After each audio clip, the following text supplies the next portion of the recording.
Good evening and welcome to the Township of Woolwich Council meeting on Tuesday, September 24th, 2024. We are now live on YouTube and we welcome all those attending in person and to everyone tuning in to the live stream. I'll start with a roll call of council. I'm Mayor Shantz and present and chairing this meeting, Councillor Bryant. Present. Councillor Burgess. Present. Councillor Cadeau. Present. Councillor Grant. Present. And Councillor Schwint. Present. Let's start by acknowledging the land on which we live has been here from time immemorial and that Indigenous people have lived here from time immemorial. I thank the Chinatan, also called the Attawandaron, the Anishinaabe, and the Haudenosaunee people who have lived here and cared for this land and who continue to share and steward this land with us. May we together learn to care for each other, our flora and fauna, and the land that sustains us. This week is Rail Safety Week, and I wanted to take this opportunity to remind Woolwich residents to be safe around rails. The message around rail safety are simple. Don't drive, stop, or park on tracks. Only cross at designated crossings. Never go around or under barriers when lights are flashing. Wait for the signals to stop and the barrier to be completely up before crossing and follow signs and signals. The region of Waterloo has more information about all rail safety, including an informational video that can be accessed through their website or social media outlets. I also want to recognize that National Day for Truth and Reconciliation is on September 30th, a day to highlight and recognize that words are not enough, and that our actions must demonstrate our commitment to truth and reconciliation in support of the well-being of all residents of our community.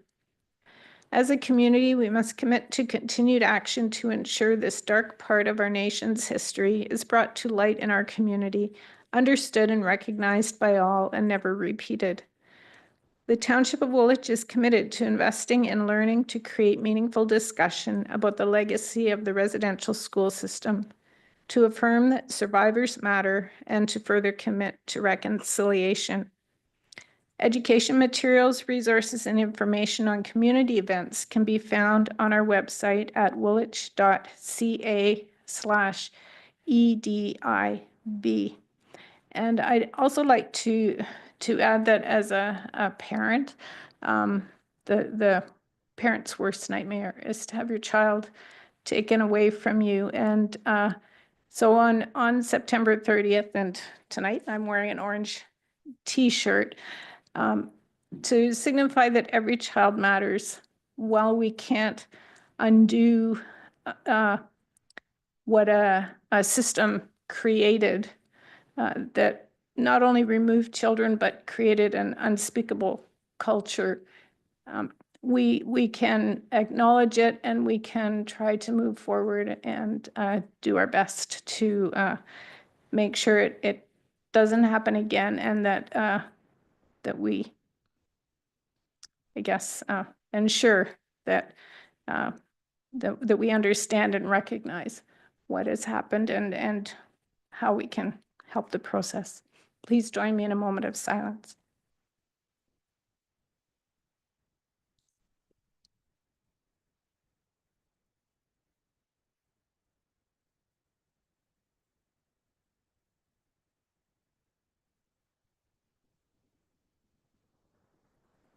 Thank you. Are there any disclosures of pecuniary interest this evening? Seeing none, there are no items to come forward from closed. Can I have a motion that the following minutes be adopted? Council minutes from August 27th, Committee of the Whole from September 10th. Moved by Councillor Cadeau, seconded by Councillor Bryant. All those in favor? That's carried. We have no public meeting, but we do have a presentation, the Woolwich Transit Update from the region of Waterloo. And I'll call on Adam Fraser, Principal Planner of Transit Development. He's here with Neil Malcolm, Director of Transit Services from region of Waterloo. And I saw JT Pearson from Kiwanis Transit here as well. Welcome. Green lights on. Good, thank you. Yeah, good evening. My name is Adam Fraser, a principal planner with Grand River Transit. Also joining me is Neil Malcolm, Director of Transit Services, who may join me in answering questions following our presentation. It might be fun to note that I actually graduated from EDSS. I've been back many times, but in a professional capacity, it's kind of full circle for me. So thank you for having me. Um, so for the presentation, I'll keep it fairly brief. We want to highlight existing services that operate in Woolwich Township and provide an update to our ongoing township transit strategy. I aim to keep this presentation around 10 minutes, so hopefully we keep on that. Looking at Route 21, so this route connects Elmira and St. Jacobs to the Conestoga Mall station, where there's ample opportunity to transfer, including Ion Light Rail. So cue the rail safety note, that's great. Now, Route 21 operates 7 days a week, every 30 minutes. This fall, GRT added Sunday service as well as later evening weekday service. Previously, weekday evening service ended around 7:30 p.m. and now that's been extended to about 10 p.m. So these two additions in service represent a fair chunk of what we had received in service requests. So we're quite glad to see that implemented. 2023 annual operating costs for this route is just over 1.3 million. This is area rated, so Woolwich Township only pays for the proportion of service that's actually within the township boundaries. Most of this route is within Woolwich. The other portion is within the city of Waterloo.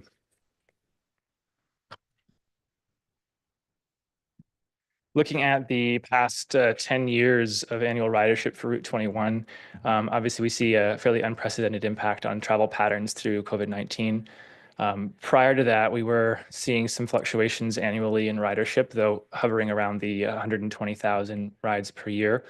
I will note 2022, though COVID-19 still had some protocols in place, we did see a rebound that almost came back to pre-COVID levels. And then last year was a huge year for us. We had the most ridership ever on GRT's network wide, and Route 21 was no exception. We are seeing trending this year, we're anticipating to see around the same ridership as last year, maybe slightly higher as well. Now looking at Route 79, this is a flex route in Breslau. It's a pilot that we launched in spring of 2022 for the identified zone in the Breslau area, as well as connection points in Kitchener. Using a GRT Flex app, customers can book trips up to 2 days in advance to get connected in the on-demand method. This route operates weekdays only, starting around 6 a.m. through to near midnight with some service breaks midday. The central station and Kitchener train station connection points were added in June this year. It does remove a transfer for some customers, though we have seen the average customer wait time increase slightly because the vehicle in operation does have a bit more distance to cover to get back to that on the main on-demand zone. There's also some construction on Victoria Street that is having a bit of an impact on travel time as well. The operating cost for this route in 2023 was just over 200,000. Service hours for this year are the same as last year, so we don't anticipate seeing much of a difference for 2024 annual operating costs. Year to date, we're seeing around 4 boardings per hour. When it comes to looking at evaluating a pilot, particularly for on-demand service, this is a bit of a sweet spot. If we have lower boardings per hour, we end up having more unproductive time where the vehicle is not generating revenue.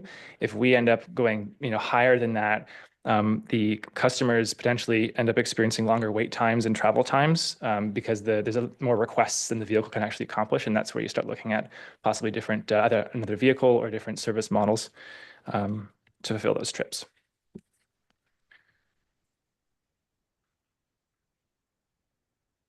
Looking at some of our data for Route 79, these two figures are using the same data, just sort of provided differently depending on how you like to interpret information.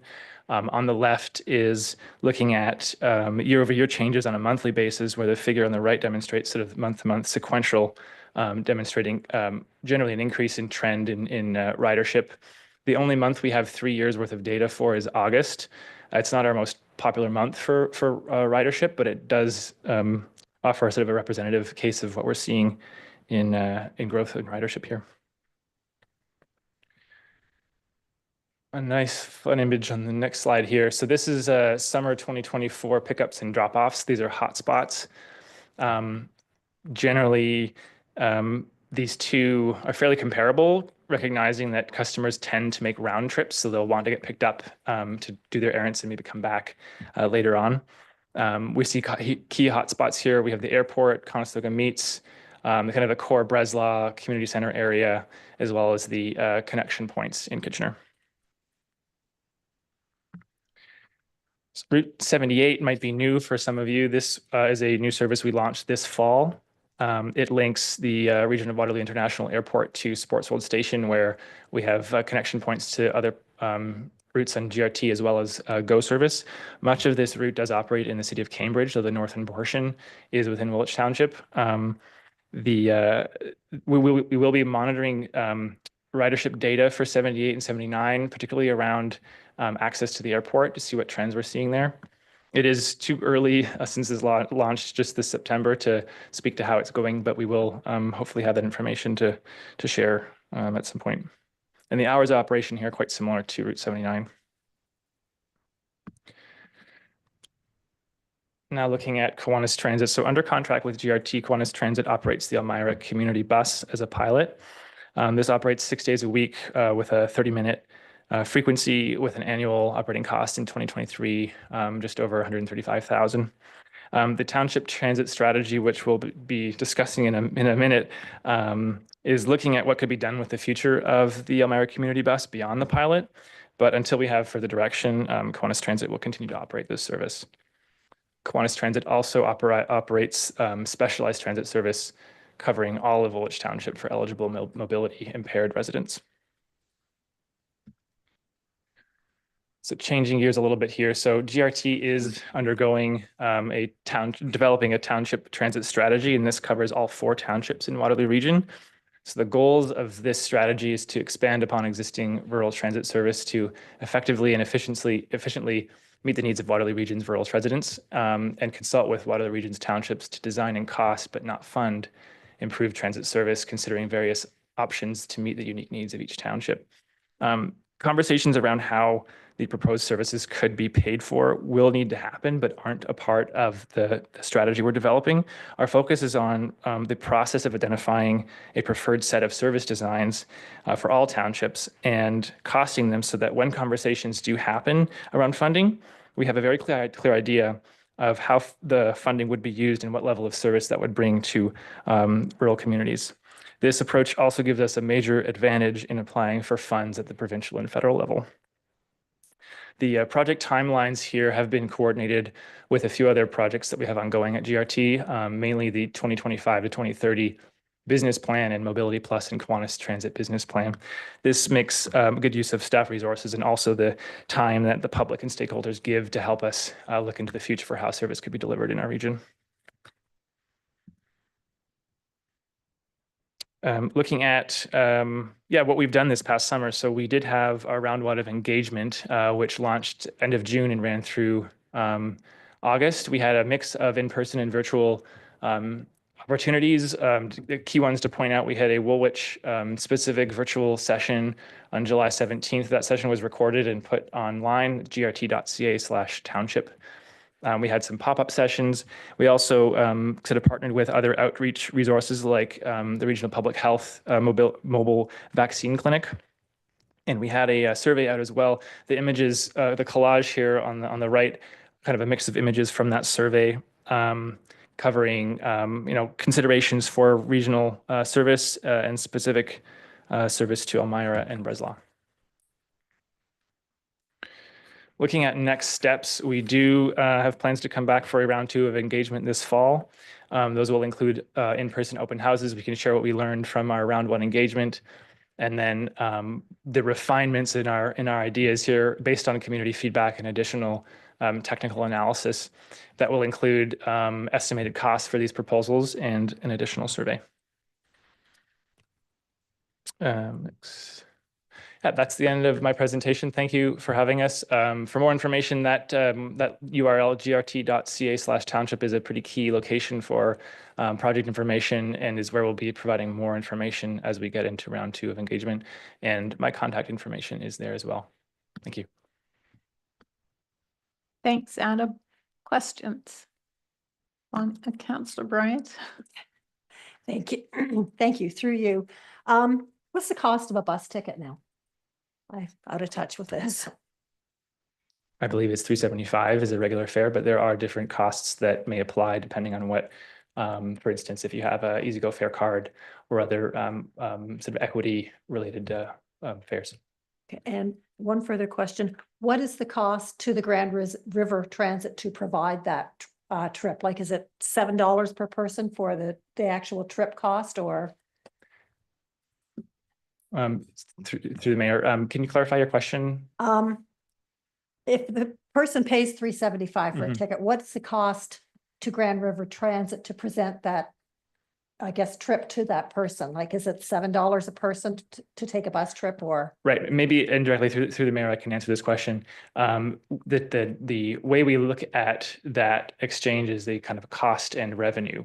Right. So right now, I think for Route 21 as an example, for every dollar spent to operate that service, revenue is about 20 cents. So that ratio ends up being about 20% cost recovery for that service. Thank Yeah. you. That number has changed over time. I think if we look back, it's ranged between 30% to 20%, somewhere in that range over the last 10 years.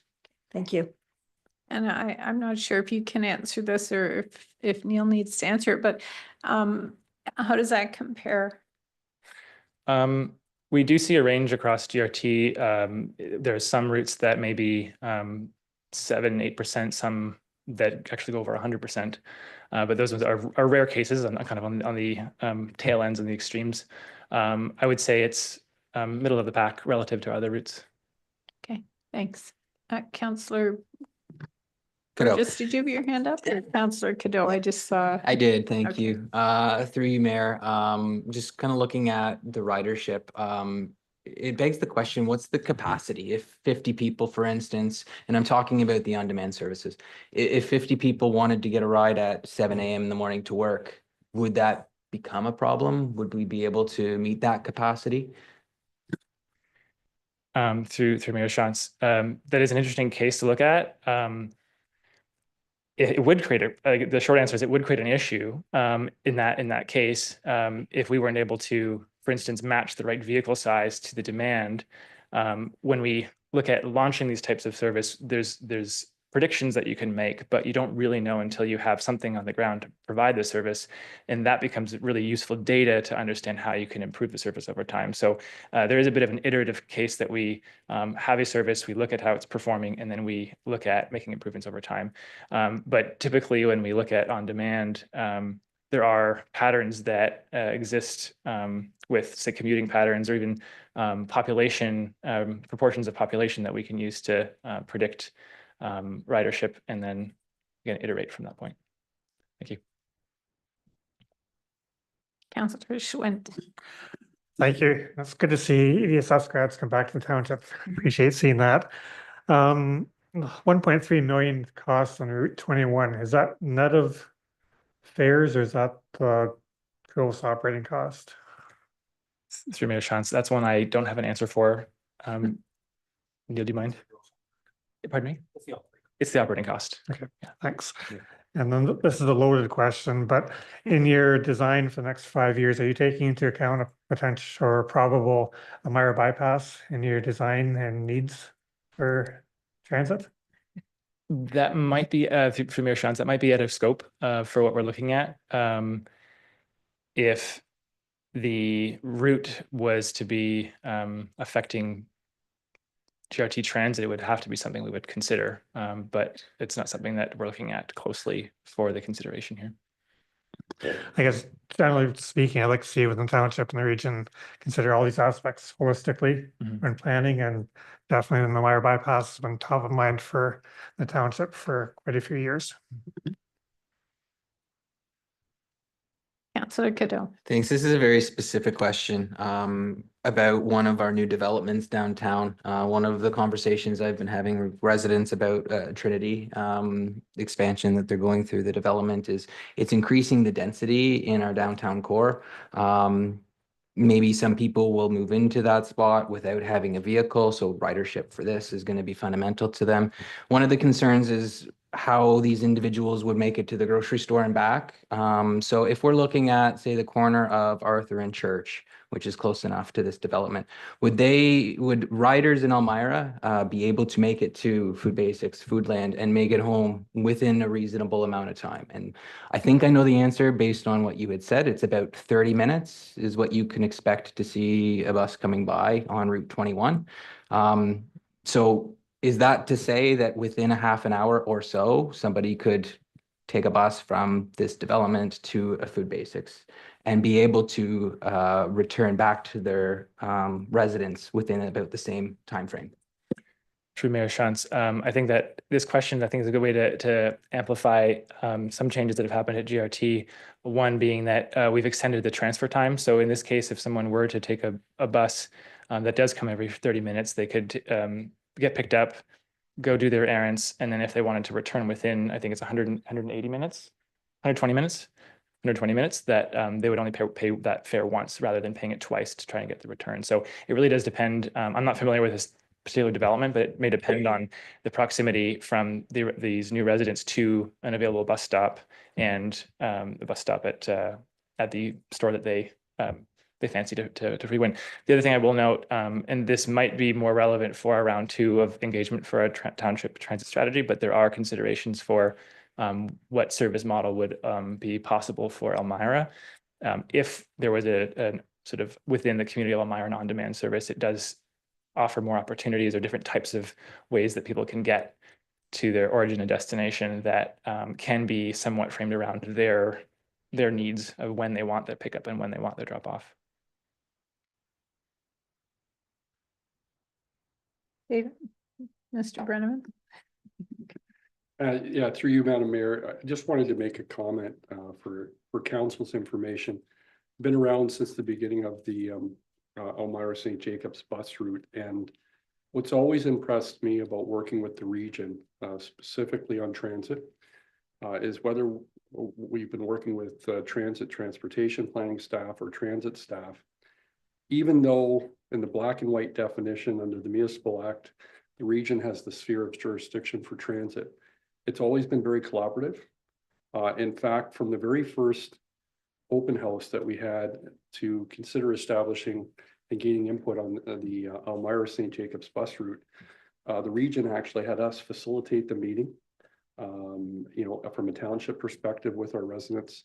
But it is a very good example. And I do like at times to raise the good examples of where in our 2-tier system, despite what legislation says, we find a way to collaborate and work together, in terms of what the improvements are. And I think the latest is the regular meetings we're having with region staff with respect to the development of the future of township transit strategy across the 4 townships.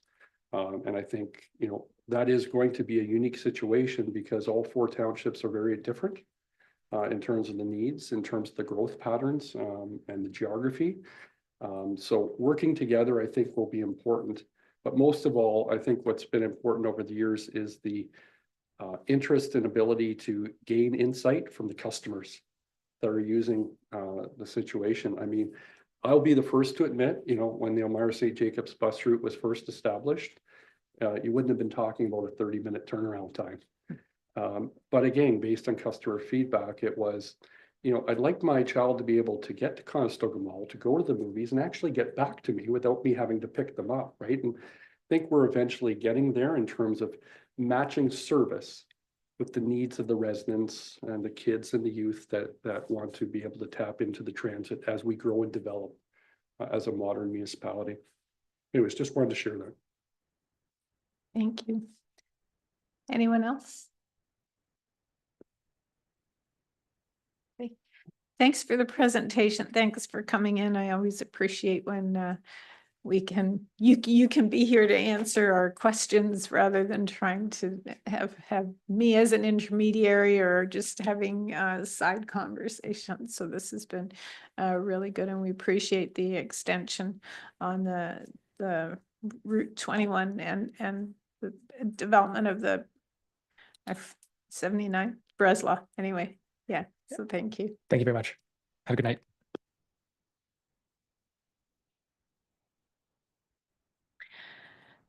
We have, thanks. You're welcome to stay as long as you want.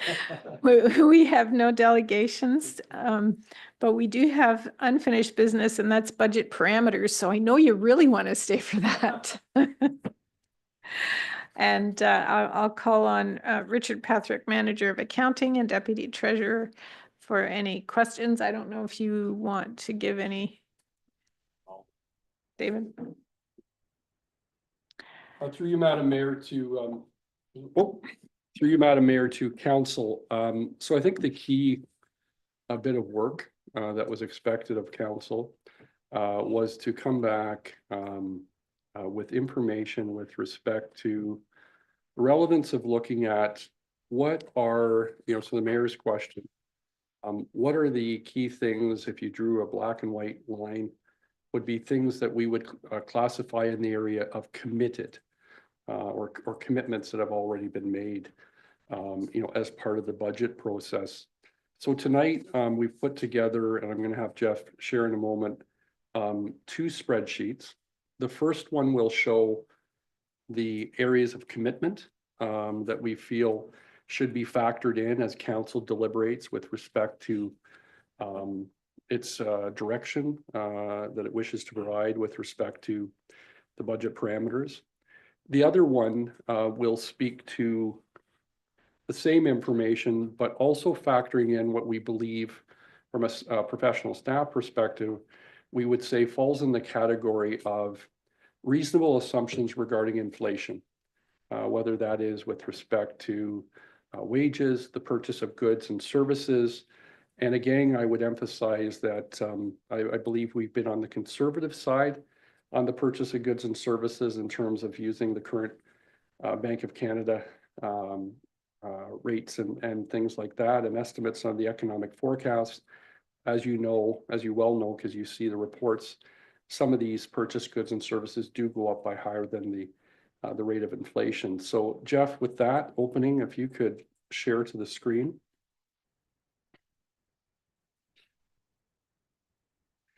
So in terms of scenario 1, what finance has, what our director of finance has helped us do is put together, again, the estimated impacts of those committed items with no inflation assumed. So when you factor in the existing staff salaries and complements, related benefits, the fact that last year with the addition of some staff, the timing, if you recall, of when those staff were added partway through the year, you now have to factor in the annualized staff costs. As council will recall, there's been in-year contract staffing decisions. And also we always go through pay equity evaluations as part of pay equity maintenance and job equity. And those have impacts that you'll see there. There is expected increases that we're aware of in terms of our insurance rates. Looking at utilities, I would say that we've been conservative in this particular estimate. We're starting to see challenges with those numbers. We did put in, in terms of right now, what council's ask has been related to grant funding. And then also, you'll recall hearing during the budget process that we're going to have to ramp up our efforts with respect to what we're putting into the equipment reserve to be able to pay for our future truck and equipment purchases.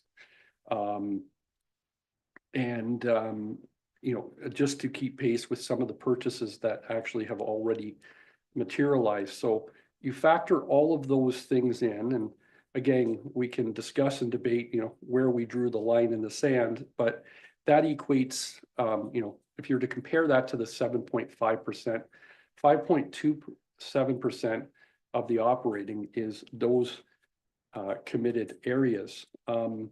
If Colin was here, I think he would appreciate if we raised the fact that there also was this decisions made last year with respect to debentures. They will not materialize in 2025, but just a heads up to council as we look forward to 2026 and you look at committed or areas of commitment, we will have future borrowing costs of 1.72% that will automatically have an impact with respect to the budget. So next, scenario number 2.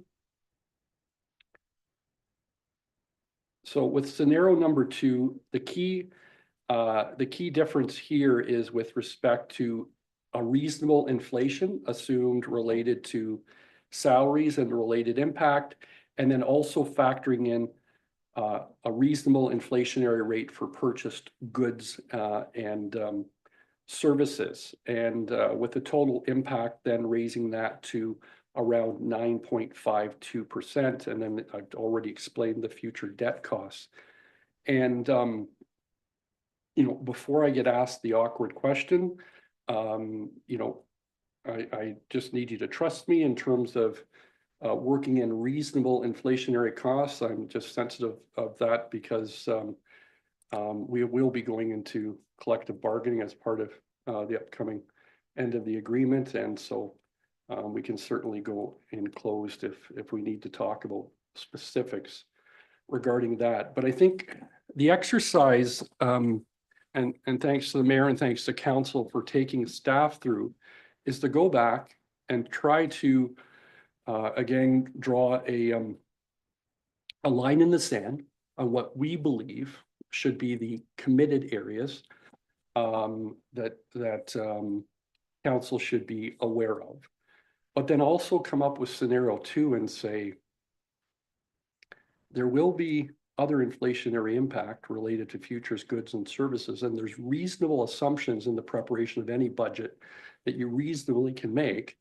And so therefore, this is really just to provide context as you're looking to provide direction on the budget parameters report we've put in front of you, is where you want to land in terms of your direction, you know, on a defined amount, a range, whatever the case may be. And I would just use this opportunity to conclude by saying that, reiterate what I said at the last meeting. At the end of the day, provide us with what you're comfortable with, what you can support as a council. What we come back with, you know, will still be things that we always need to leave, you know, on the floor, on the cut list, but make sure from an accountability transparency perspective, we will share with council. And then as part of the January budget deliberations, you can determine whether those are cuts that you want to have, whether you want to change those up. But at least we'll provide council again with all the context and background information as part of what we went through to hit whatever target or ranges that you might provide to us. So with that, Madam Mayor, I will turn things back to you and the rest of council. Happy to try to answer any questions. Okay, thank you. And I'll say also thank you to staff for the work they've done to date on the budget and the work that they are going to do, because I know you've got a lot ahead of you. It is difficult to balance fiscal sustainability with community wants and needs. And, you know, the community comes to us, we come to you with a variety of requests and additions, deletions, reductions, and it's our job around the table to try to look at the big picture and figure out a path forward that's sustainable. So today staff are looking for some direction in their decision making so that they can bring us a budget that aligns with our vision for the community. This is sometimes an impossible task, I would venture to say, but we, as David presented, we need to consider decisions we've already made that are going to already cause an increase that we've already decided in the last year. I do appreciate staff coming to us early so that we can hopefully work on a sort of a journey together and help them work through the details so that they're not coming to us at the end with just a a budget, and then we sort of start from ground zero. So appreciate that we're growing rapidly, and there is a fine line that we have to walk between keeping our taxes low and creating a situation where we can't manage the growth that we're being handed. So I look forward to the conversation. Councillor Bryant. Thank you. Can we get a copy of those two spreadsheets, please? I mean, it's kind of difficult to process that when we've just seen them. Yeah. If you want them back on the screen at any time, we can do that as well. Yeah. Councillor Schwint. 2 questions. You had the upcoming debt payments as one of these line items for 2026, I believe. I would assume there'd be some for 2025 that'd be starting as well. I can't believe we managed to go a year without debentures anyways. Mr. Patrick. Yeah, through you, Madam Mayor. So there's a couple of that would be coming up, but they would more than likely hit 2026, and that it really depends on when the region does their debt issuance. If they do a spring issuance, then you can expect some payment, or at least a half-year payment, to happen in 2025. That's more on the wastewater side, so that would be a wastewater budget impact. The one I think that was on the screen was more with regards to you're going to see that in 2026 or 2027. And that just depends on when that project finishes up. Okay, but to be clear, there was nothing from 23 or 2024, sorry, 22 or 23 that would be coming on stream in 25. Yep. Yeah, as I said, not from a general operating budget perspective. Okay, that's helpful. And one more question, I guess, you show the changes year over year. I've always been told forever and a day that bigger is better. We get more efficient as we grow and get bigger. Woolwich definitely is growing and getting better. Can you give me some examples of efficiencies you've seen over the past 1 to 2 years that realize savings? As we grow, we can get more efficient with our equipment, our facilities, our staffing, that type of thing. I'll put Mr. Brenneman on the hot seat to start, and then I suppose if any staff want to Yeah, jump in. I think this is something really I will need the department heads to complement whatever I'm going to say. I mean, I think over time there has been decisions around projects that have led to savings or efficiencies, that come to mind.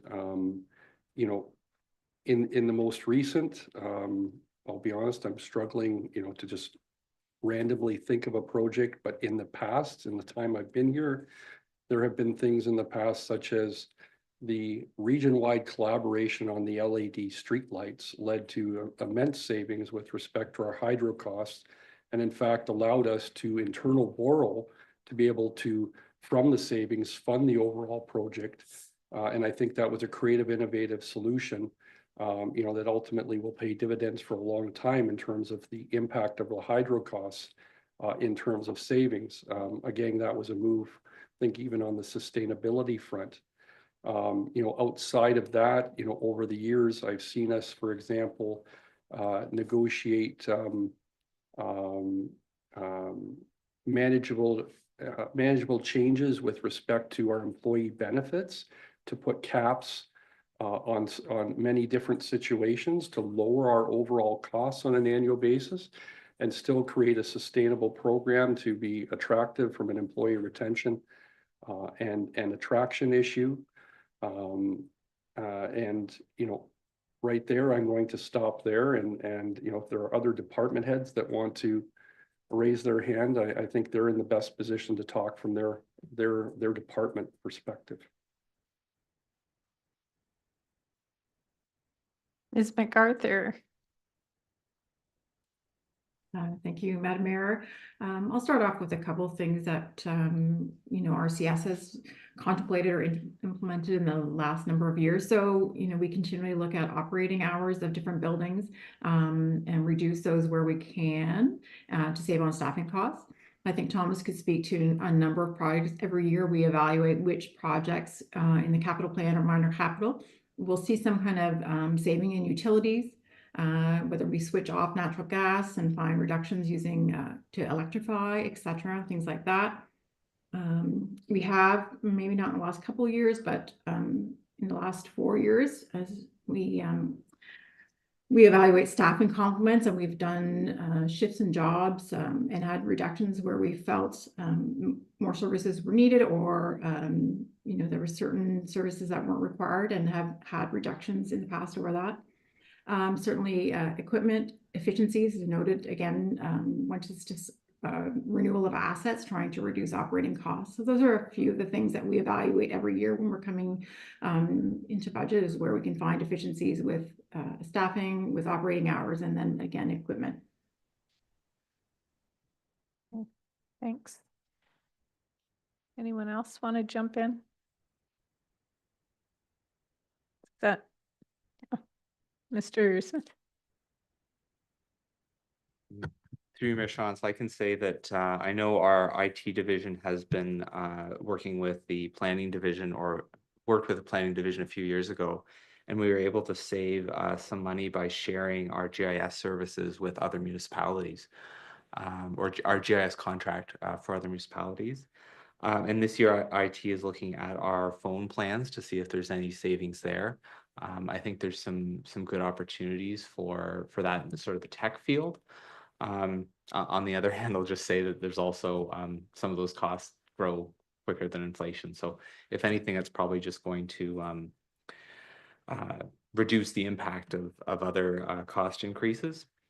And then on the HR side, I know HR has been working really, really hard to get grants for things like our WSIB Excellence Program and the Canada Summer Jobs Program that we help other departments with. So those are the few that I can think off the top of my head. I'm sure there's others. Sure, it's not yours. Okay. Councillor Schwint, does that answer your question? Appreciate that. Thanks. Anyone else? Councillor Cadeau? Sure, why not? Just looking at the recommendation, there was 3 of them. The third one in particular is what I wanted to discuss. The concept of special levies, 100% in support of. I think that the infrastructure levy at 2.5 is something that I would support 100%. I had a question about the 1% climate action levy though. Based on the report that I had read, if we decide not to add the additional 1% climate levy proposed, is it my understanding that we're still transferring $336,000 per year? Through you, Madam Mayor, that is correct. And with that, I think that now might be the time for us to really right-size this one. You know, $336,000 is a lot of money to be dedicating to this file per year. Increasing it 1% is an extra $160,000 that we would be adding to the taxes this year and subsequent years moving forward. So I wanted to at least broach this topic with council. What is the right size of number for that? I think that the 1% has kind of been an artifact since this was first implemented. So now that we've built up a pretty reasonable levy at $336,000, potentially increasing to nearly $500,000. What is the right number? And I suppose this question can be for staff. You know, what is the current balance of that fund right now? And what would the plans be with an additional $500,000? Mr. Brenneman? So I'll start with one component. So I mean, I think this is a good discussion for council to have, because, you know, I think with the addition of our new climate change and sustainability coordinator, she's actively working on, okay, what are our obligations with respect to the Transform WR strategy? And from that, being able to eventually quantify, you know, what are the impact of that? So, you know, I can't stand in front of you today and give you a number, council, in terms of what it's going to cost us to be able to meet our obligations in terms of reducing our carbon footprint, you know, 50% by 2030 and 80% by 2050. But we are on the road to be able to be producing a report and a plan that says, okay, based on the plan, here's what our obligations are, and let's start to quantify the actions you know, in which to do that, and we'll be reporting back in due course on that. You know, with that in mind, I will need some help with either Annie or Richard with respect to where we stand, you know, in terms of that amount in the reserve. And also, I'd like them to speak to the fact that I know, you know, with the work that Annie and Thomas and their teams are doing with Simcoe and Enviro Stewards, there are some facilities, you know, work and improvements that I think can come out of that potentially in the future.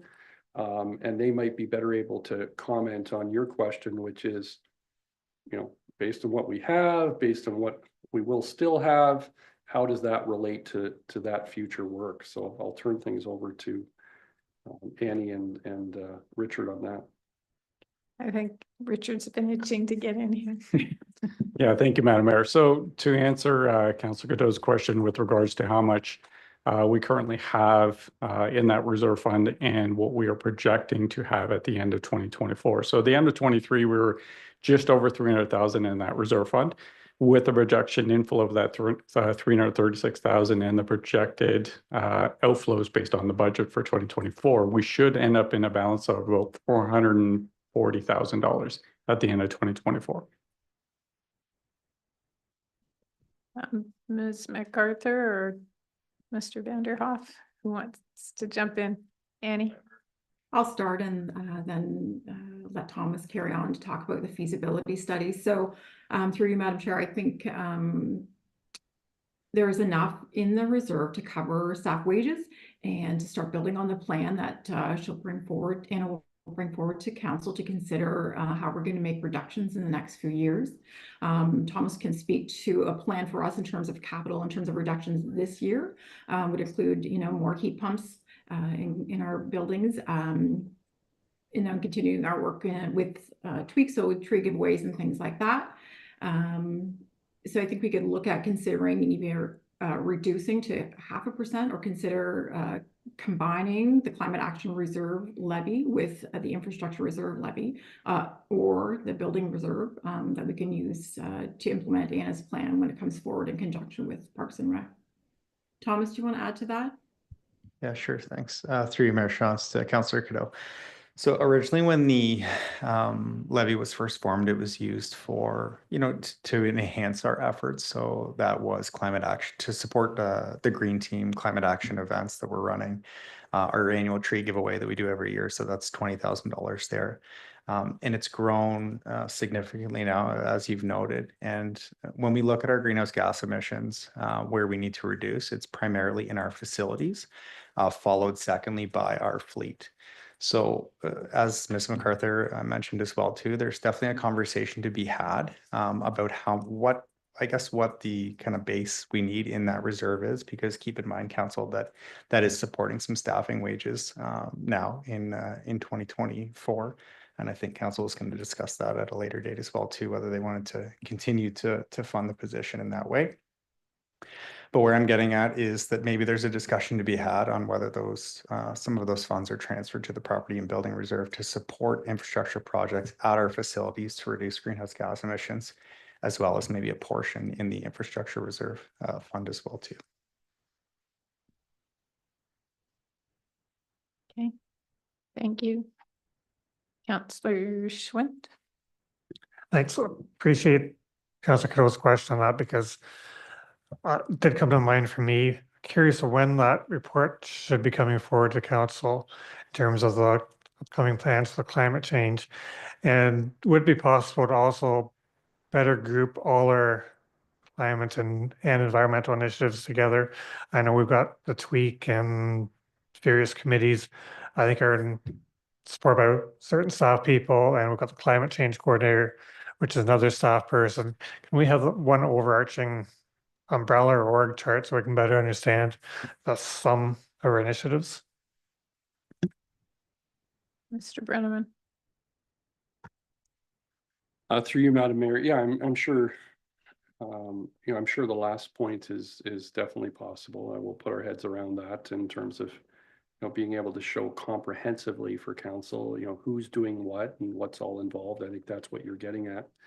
With respect to the fact that, you know, it was mid-June for a climate change sustainability position to come on board, I would respectfully suggest, you know, based on the work that we need to do internally, any report is going to come forward, you know, by the end of second quarter next year and will influence ultimately 2026 and beyond in terms of reasonable expectations to set for council.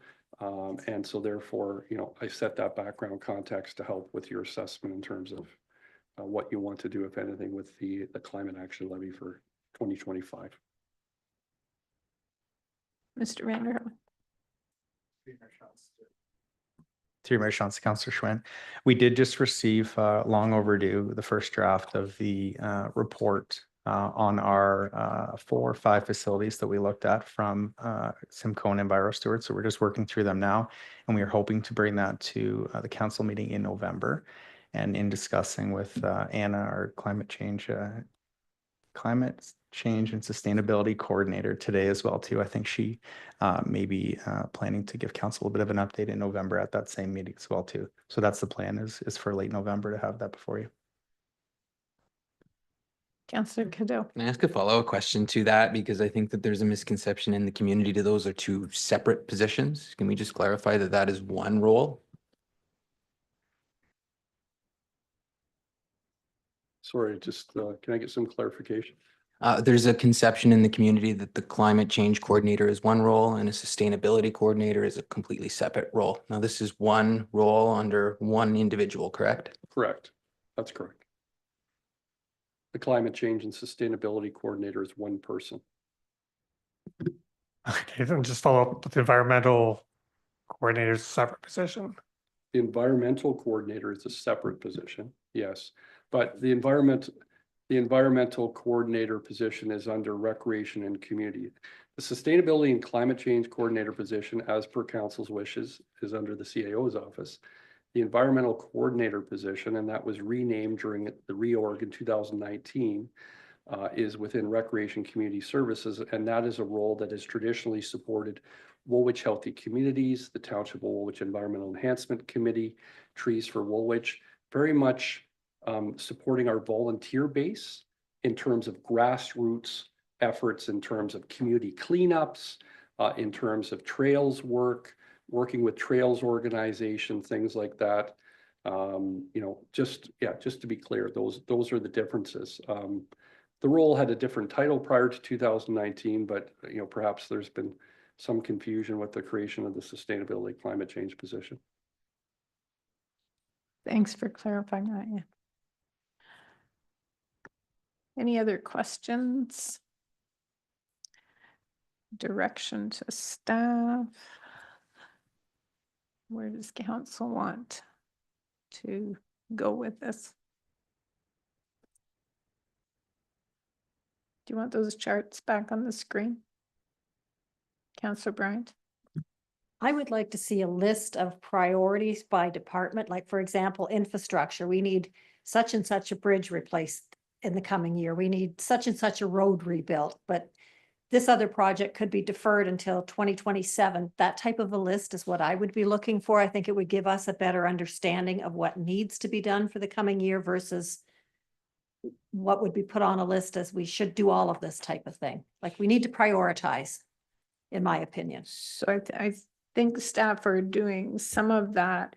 When they bring it back to us, you want them, like, I want to see the priorities for the coming year versus wants versus needs type of thing.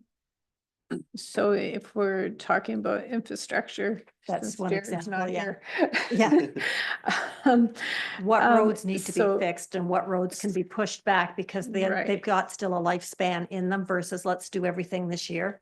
We need to prioritize what is of major importance versus what can be pushed back. So I think we have that, but Mr. Brenneman, do you want to speak to that?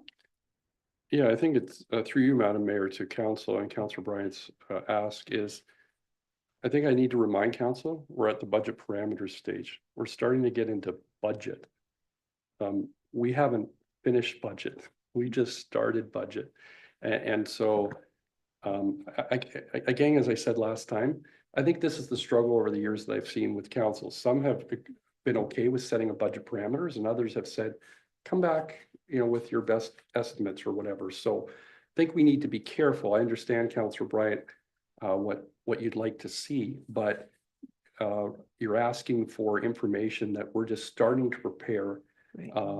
Certainly there's some information in the capital forecast, but again, this is a budget parameter setting exercise to say, is council comfortable providing direction on a target or a range in which that you're looking to achieve? And as I stressed at the last meeting, if you're comfortable, then please try to gain consensus around what that number or that range is, because we as professionals will come back and say, here's what we needed to cut, or here's what we included. And then you'll be able to debate and discuss it at that time. It's very difficult to get into this level of detail as part of the budget parameters setting. We're just are able to give you our best information and set an appropriate context at this stage, and then need to move on from there. I think what staff need is what we want them to work towards, and then they will bring us their best estimate of what that looks like. But I think, Bonnie, what you're saying is, okay, give us what you see as priorities, and then give us what isn't in there, or give us what's priorities and tell us what, if we took it out, it wouldn't, cause the collapse of a bridge or a road. Councillor Burgess. Thanks. Through you, Mayor Shantz. I guess I could just follow up on that a bit. I'm just wondering if we should maybe push staff to try and give us a list of what could be removed. So say, I'll use 0% as an example here. If we want them to come back with a report of 0% increase, that'd really push them to find efficiencies or what could they cut out, knowing full well we won't land there, but it gives council the ability to determine, here's 10 different things each department is cutting. We can then have the choice where we want to set that percentage, and we have a full picture of different options. And the choice comes down more to us of what we want to cut, instead of saying, you've hit our minimum that we want at 7%. And then here's what you lost. Let's take that even farther. And maybe we want to keep some stuff that they were going to cut out and put in what they were going to keep, and et cetera, et cetera. Do you know what I mean? Yeah, well, we can do that in a couple of different ways, right? With, 0%, we're not going to. Right, but I just mean, I want more but- options presented to us than just, okay, come at 5 and here's what was cut. I want come at 3, no one will end at 5, but we can make the choice of what 2% we're taking out, kind of thing. Okay. Yeah, Councillor Cadeau. I guess my concern with that direction would be then by virtue of going that direction, number one here is out the window, because we wouldn't be supporting current service levels, and I'm not okay with that. I think that we need to maintain the current level of services that we're providing. So I would be okay maybe going from that as the base rate and seeing, how high staff would project they may need in order to, check off all of the items that may be on our priority list. I think that route, though, we're not going to be pleased with the result. So we have to be mindful of that. And I know you folks probably heard from residents as much as I did as well. Generally, people aren't happy with what we have here. I think where I struggle is a lot of these expenses have been downloaded from the provincial government. And as you read this report, those grants are continuing to dry up from those levels of government. So as much as it would be nice to have the support from the province, when we don't get that, we don't really have a lot of options at our disposal but property tax increases. It makes our role very challenging. Councillor Burgess. Thank you. Through you, Mayor Shantz. I agree. We want to support existing service levels, and obviously there's been inflation and things we need to take into account, and there will be tax increases. But at the same time, support existing service levels doesn't indicate right away, if we spent 12 million last year, it's going to be 12 million again. We can look for efficiencies. And I think that's what my challenge is. Just because we're supporting existing service levels doesn't mean we can't go back and be like, okay, maybe we can cut something here, maybe we didn't need that extra co-op student, or maybe, again, as Councillor Schwinn talked about, now that we're growing, maybe we can find more ways to work together and create efficiencies. Councillor Bryant. One thing that was pointed out by residents is maybe we need to look at some private-public partnerships. Like, for example, the one that was given to us was naming the arena and getting some revenue from a company in the municipality, something along those lines, things like that. Or right now, we are not allowing liquor sales or parties with liquor in our community centers in the outlying areas. Maybe it's time we look at those as revenue generating and start doing some of this stuff again. We need the revenue. We've got to look at ways of getting that revenue other than through just a tax base. I really think it's time to start looking at different options of getting money other than just straight taxes.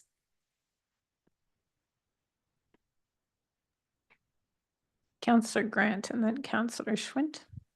Thank you. I would just perhaps just recalling back to last year, we discussed service levels, and one of the areas where we were comfortable with service levels cuts was in bylaw enforcement and unwillingness to see a management position kind of go into bylaw enforcement, which would have seen a full AMPS implementation, which was a revenue generating venture. So why I completely agree that we do need to look at other ways of raising revenue. I also would like to just point out that we have had those opportunities presented to us and we haven't done it. So I fully understand that this is a debate that we'll have to grapple with, the cost of taxation, with service levels, with the fact that we've historically had some of the lowest taxes in the region, and that our chickens are kind of coming home to roost in this case, with reserve funds that are dangerously low at this point, that they're not going to be able to meet the demands of a growing township. So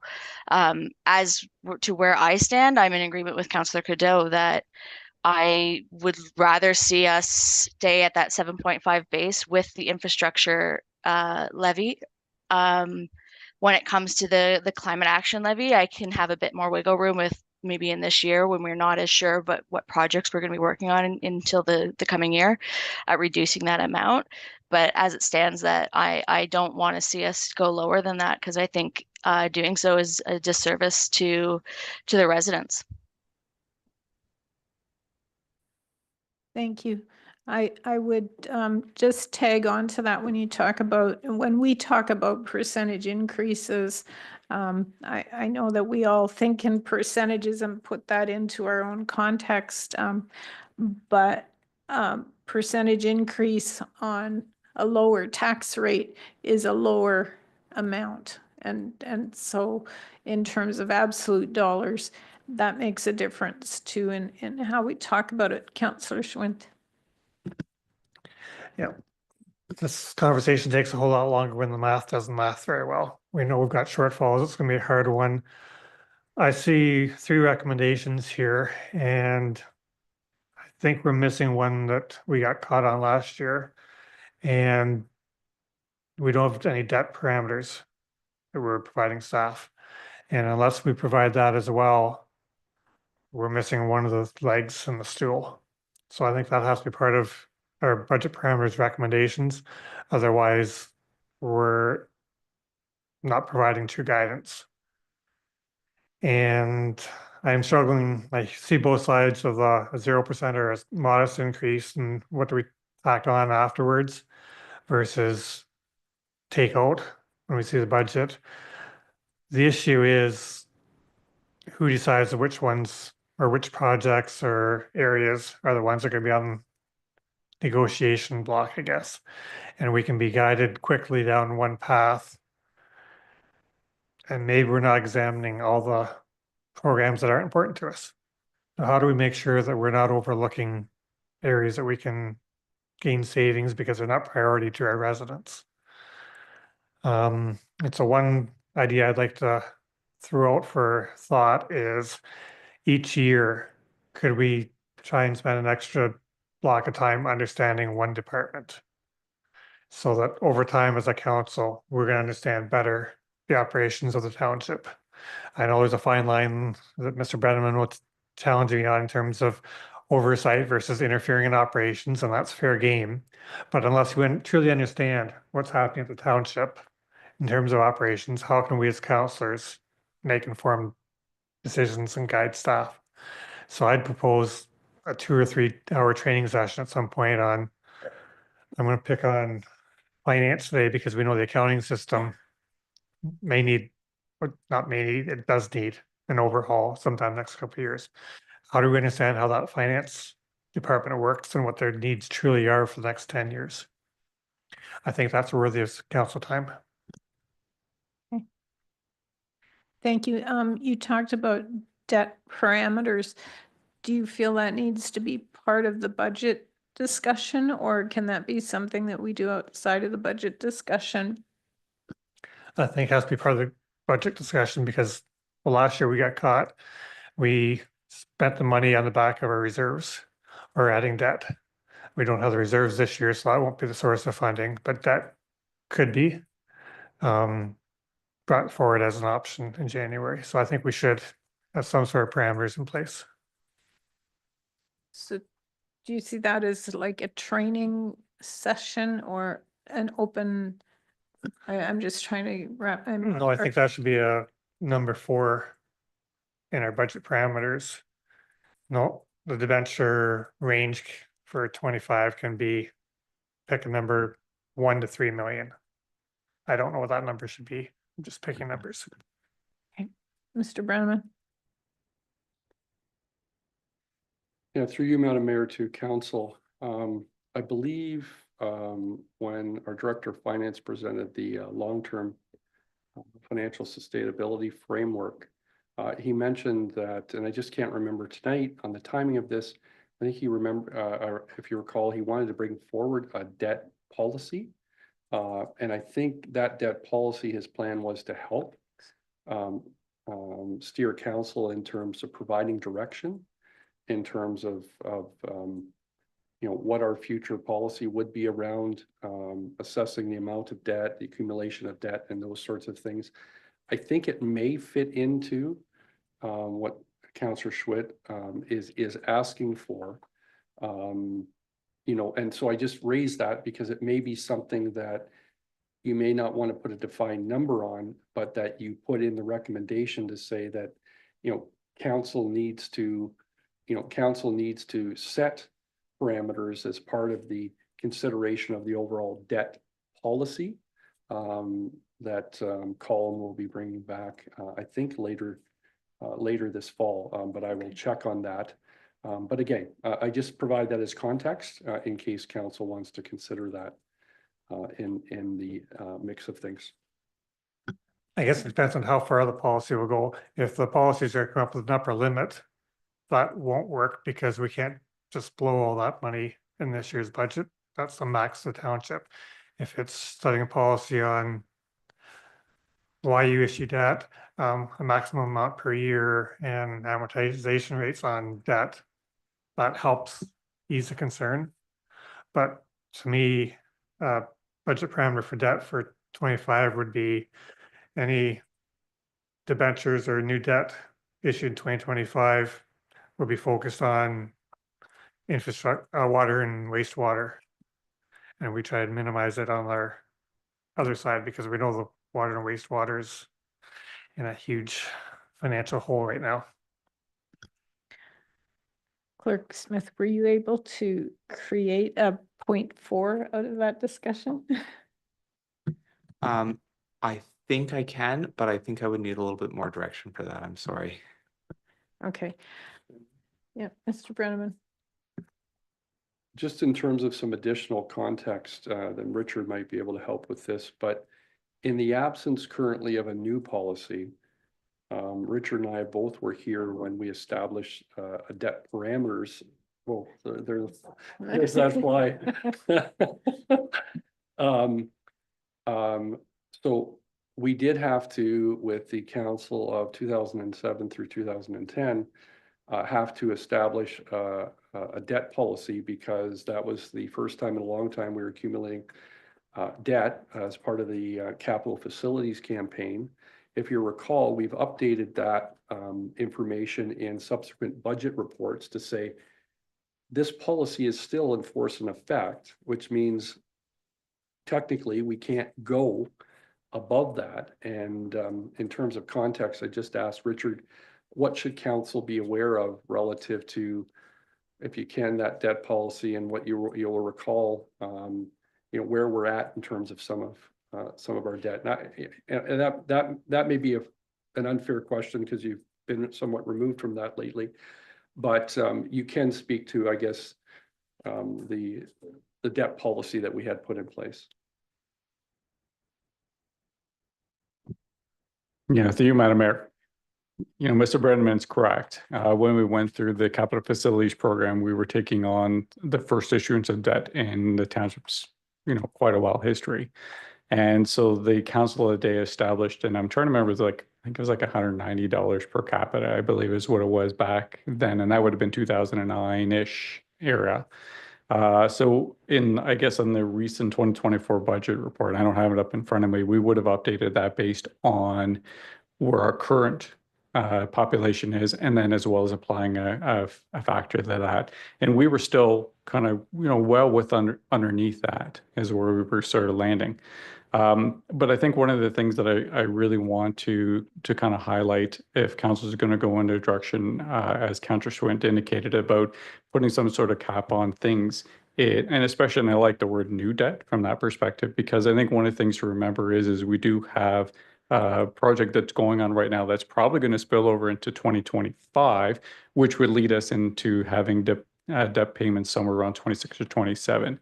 So that's not technically new debt in my mind, but it will still show up in the 2025 budget. That's that Breslau drain one is what I'm talking about.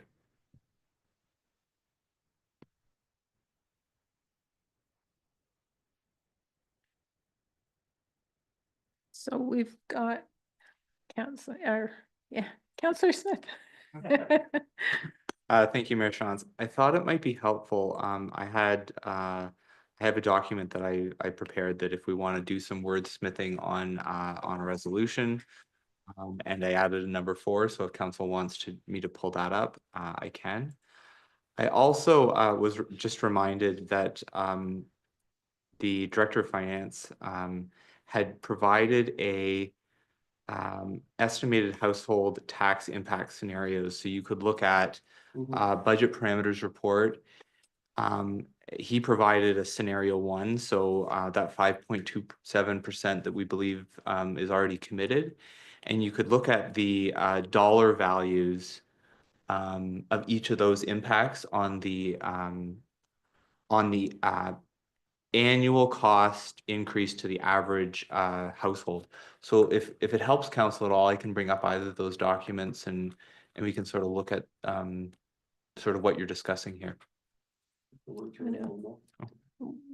Why don't we start with the chart? It's good context.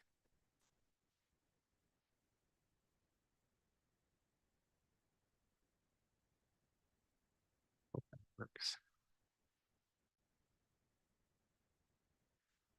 So through you, Mayor Shantz, this is, I'll walk you through it. I believe the average household is about 418 or assessed at $418,000. I'm sure the treasurer would like me to remind everyone that that's not the sale price of the property, that's the assessed value. From 2016, I'm being reminded as well. If you look at the budget parameters report, we costed this out for the average household. This is an annual cost. So with the base budget that we recommended in budget parameters, it was 7.5%. That worked out to about $87, let's say. The infrastructure levy, staff recommended 2.5%. That would work out to about $29. And the climate action levy at 1% would work out to about $11.60 for a total of $127.56 for the average household on an annual basis. And then under scenario 1, we believe there's about 5.27% of committed costs, and that works out to about $61.09 per household.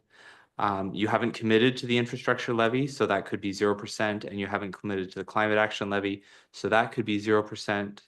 So if you look at that, sorry, something's in my screen here. those are the dollar value savings. Oh, this is why I don't work in finance. Those are the dollar value savings based on that scenario 1. And this table is dynamic. So if council said, say, what would a 1% climate action levy versus a 0.5% climate action levy look like? I believe I can add that in and you can see it in real time. Mr. Brenneman.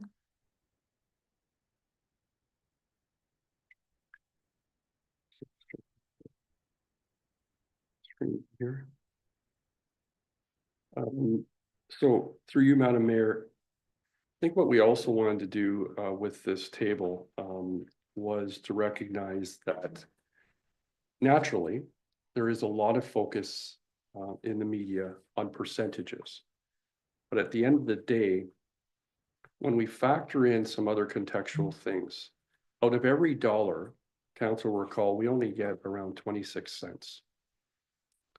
So when you further factor that out and you break down a percentage, what are you talking in terms of real dollars when you're debating between providing us, say, with a 5% increase versus, say, an 11% increase? It works out to a concrete dollar amount. And I think, again, that's just contextual information that we thought council should be aware of, because there, naturally is an increased focus on 11%, and it is a big number. No ifs, ands, or buts. But Councillor Grant, I think, raised a very important point that other councils have raised in the past. The reality of where we're at also is the fact that we have been either the second or the lowest tax rate, and yet we have been one of the fastest growing with all of the development pressures for new services, new programs, new enhancements. And with that, though, we haven't been able to keep pace with our tax rate to be able to afford all of the things that we should have been building over the years. So again, this was about just basically, looking and Jeff, I don't know if you can move over to scenario number 2. On the, if you can highlight the full screen, because there was the scenario number 2, I think, which really shows more of what we're talking about.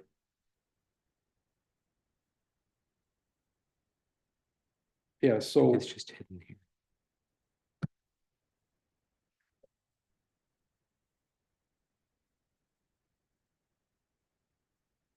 you're having fun with this, aren't you, Richard? Watching the clerk's office, the spreadsheet.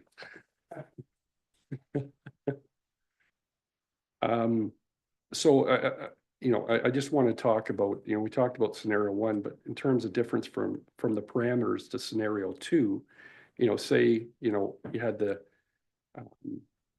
9.52 plus 2.5, 12.2 overall. We're just showing that because, let's say council picked something like that, not that you would, but what is the difference between what we established and what that establishes? It breaks out for our portion to $11.87, right? And you can do the reverse. Again, as Jeff said, this is a live scenario that we could play with all night in terms of putting different projections. But the really only main thing was to get some of the discussion naturally away from this percentage and talk about real numbers that we also have to think about. And I think we see this play out during budget years when, when say the city of Kitchener proposes, a tax rate increase of 4%, say, that equates to millions of dollars in terms of the reality of things. Whereas we've already talked about tonight, 1% equates to around $160,000 from a practical standpoint. So again, I want to be clear, I understand, and we understand the phone calls and the criticisms around the state of what we're talking about. But at the same time, I think, what we're all trying to do, is to make sure that we look at information that sets things in the proper light, in the proper context, because council had their eye set on some very important things, you know, coming out of the last budget. We have to do something about the state of our reserve and reserve funds. One of them in particular is the state of our equipment reserve fund in terms of where the price of trucks, equipment, graders, fire trucks have been going. You know, to that, you could start the debate and discussion around what does this mean, not just with respect to debentures, but what does this mean in terms of what this looks like over the next few years in terms of real tough decisions on curtailing our capital spending for several years, as well as best we can, to again start to build up our reserve and reserve funds. There will be tough choices right across the board when it comes to this particular budget. I'll leave it at that. Okay, thank you for those charts. They were helpful. I'm not sure it will be a helpful discussion to I hang on to those charts. We may need them on a different meeting, but I think tonight, I don't think it would be helpful for us to start just playing with numbers. I think what we need to do is give staff some direction and let them go away, play with the numbers and come back to us. So what have you got there for us? Mayor Shantz, I also have a just a document that again you can play with if you want in terms of looking at the resolution that's in or the staff recommendation that's in front of you with any changes you may want to make. So the budget parameters report recommended supporting existing staff levels for budget 2025, supporting a budget to be prepared with a 7.5% base. Continuing to support the concept of special levies with a infrastructure levy at 2.5% and a 1% for the climate action levy. And then I may need some extra help on this one, but added number 4, direct staff to report back in October or November to establish debt parameters for budget 2025. No, I'm completely off. Sorry. Nope, that was the one good option. Wasn't where my head was at. So I guess direct staff to prepare a 2025 budget without any new debentures. And by new debentures, we've not referring to ones that we've approved for Breslau Drain 1 or any other pre-approved project. You talked about water, wastewater though. You got me there. Operating and capital budget. That would exclude the wastewater, wouldn't it? Or what's the proper terminology so. there? Is but as opposed to the water and wastewater is unique. Right. So through you, Madam Mayor, I think what, if I can sort of put some words into Councillor Schwintz's mouth on this one, is I believe the intention was to only look at debenturing for water and wastewater infrastructure projects, which would be contained in the capital budget, if I cut your sentiment correctly. Okay. Thank you. Okay. So I'm going to suggest we do these one by one. And I think we've had a fairly good discussion at a high level. Councillor Schwinn, you want to jump One in? by one, could we separate the climate one on its own as well? Sure. Yeah, we can Please. we can separate all three of those if that's what council wants. The first one is supports existing service levels as provided for in the 2024 budget be reviewed and any recommended service level changes be advanced in the 2025 budget for discussion with council. Councillor Burgess. For you, Mayor Shantz, this might just be semantics, but I would say support existing service levels while also reviewing to look for efficiencies that could be gained from the previous year.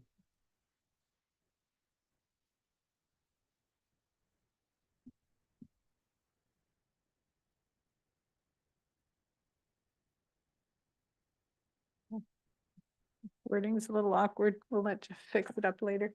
I think we all understand what you're saying there. Okay, does someone want to move that? First one? Thumbs down, okay, we can do that, sure, thumbs.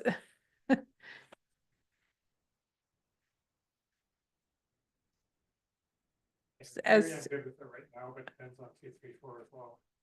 okay, all right. Thumbs up, thumbs down for number 1.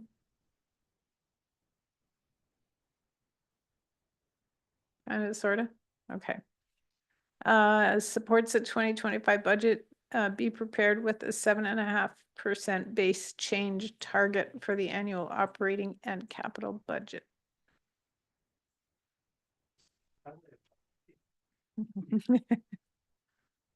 He reads your mind. That's scary.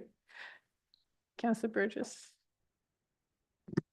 Through you, Mayor Sean. So here is where I just, as I mentioned before, would like to see, I'm fine leaving it at the 7.5 for now, but wanting to see lowered to 2.5 or whatever number we pick that's really low, knowing we might not get to that, but just knowledge is power. It's nice for us to be able to make a decision and see the different options.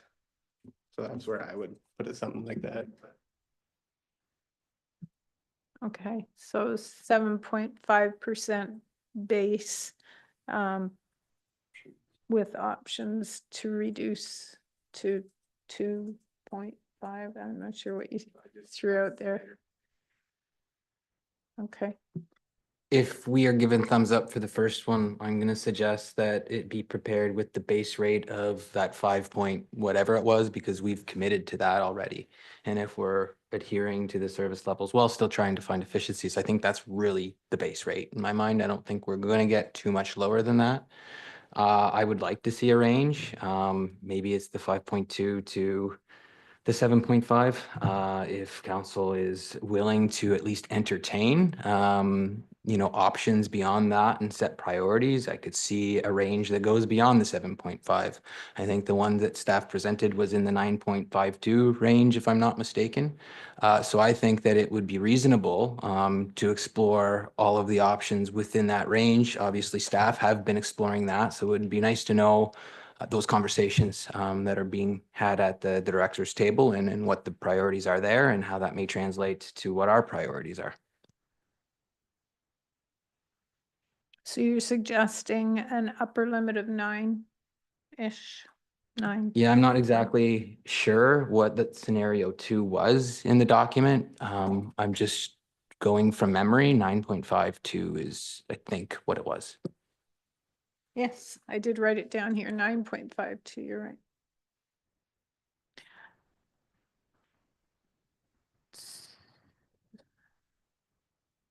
Councillor Bryant. I would rather see a 2.5 to a 7.5 range. I don't want to go above the 7.5. I think then we're just going to keep driving numbers up.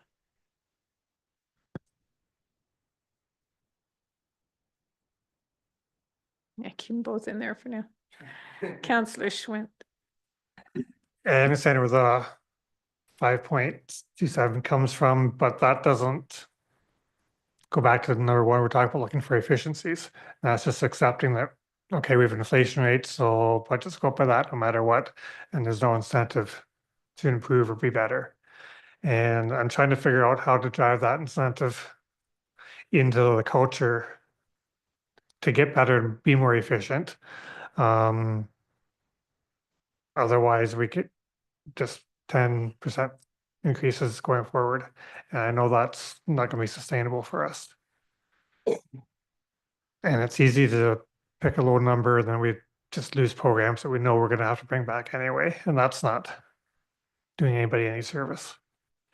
Well, 5.27 though is without inflation, so there's a built-in, there is a built-in piece there. Okay, so we're saying.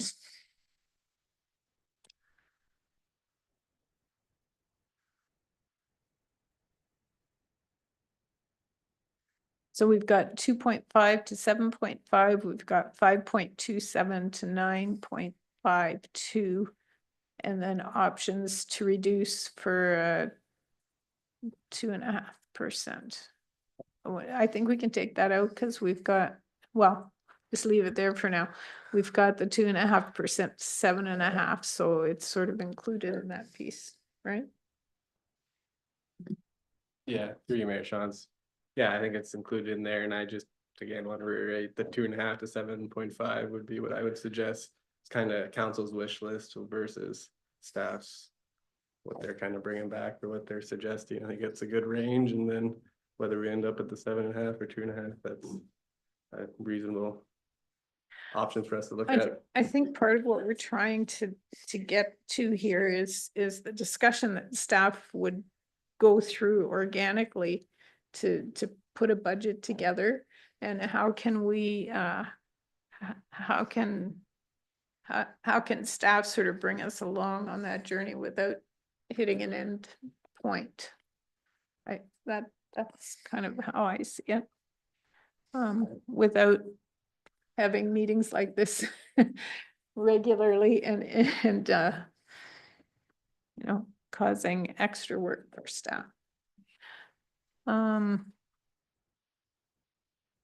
So we're at a bit of a standstill here, Councillor Cadeau. To the point you just made, staff came forward with a 7.5 base change target. And if staff is putting that forward, it's well within the realm of possibility to see something capped at that. So if council is in support of that, I mean, we could look at a budget being prepared 2.5 to 7.5. I have no problem with that. I think the caveat is the expectation of it coming in at 2.5 is very low. Like it's going to be a really tough decision for us to make to cap that at around the 2.5 and still maintain current level of services. What about preparing a budget at 7.5 with their best advice as to what that would look like, and then giving us their best advice of what the 5% reduction down to 2.5 would look like, and then what their wish list would look like. What their wish list would look like if they went up to the 9.5. Would that give council enough to work with? Bonnie says no. I thought that would fit what you were asking for, Bonnie. I think you've got to start at the lower number and say, above this, we could add such and such, or start at 7.5 and get to the 2.5 by taking out this, this, and this. I don't know. That's just my mindset. Mr. Brennan? If you give us a range, we'll work towards it and we'll bring you back options. You know, it's the same thing I said to you at the last meeting, really. I know you're struggling with this. I appreciate that. But, you know, whether you're going to pick a number or you're picking a range, we will come back and show you if it's this, you know, that means this is what was included, this is what's not included, and we'll be able to very transparently, you know, be able to show you, and you'll be able to make decisions. I think this gets back to Councillor Burgess's point. You'll be able to make decisions as to whether you agree or you disagree. Well, no, why did you exclude that? I think this is more important, and council can have those debates and discussions. So really, again, this is just about council getting comfortable with what you're prepared to set as targets, not just the operating capital, but any levies. But I would suggest to council, if you're giving us a range between 2.5 and what we came forward at 7.5, we can then go away and bring you back a budget and be very transparent about what wasn't included, you know, in terms of the preparation. We can work with this. Okay. Thumbs up, thumbs down. Nods. Kind of nods. Okay. What does council feel about the special levies? Councillor Bryant. I'd like to see us pull the climate action for 1 year and just stick with the infrastructure for this coming year. Okay, at 2.5.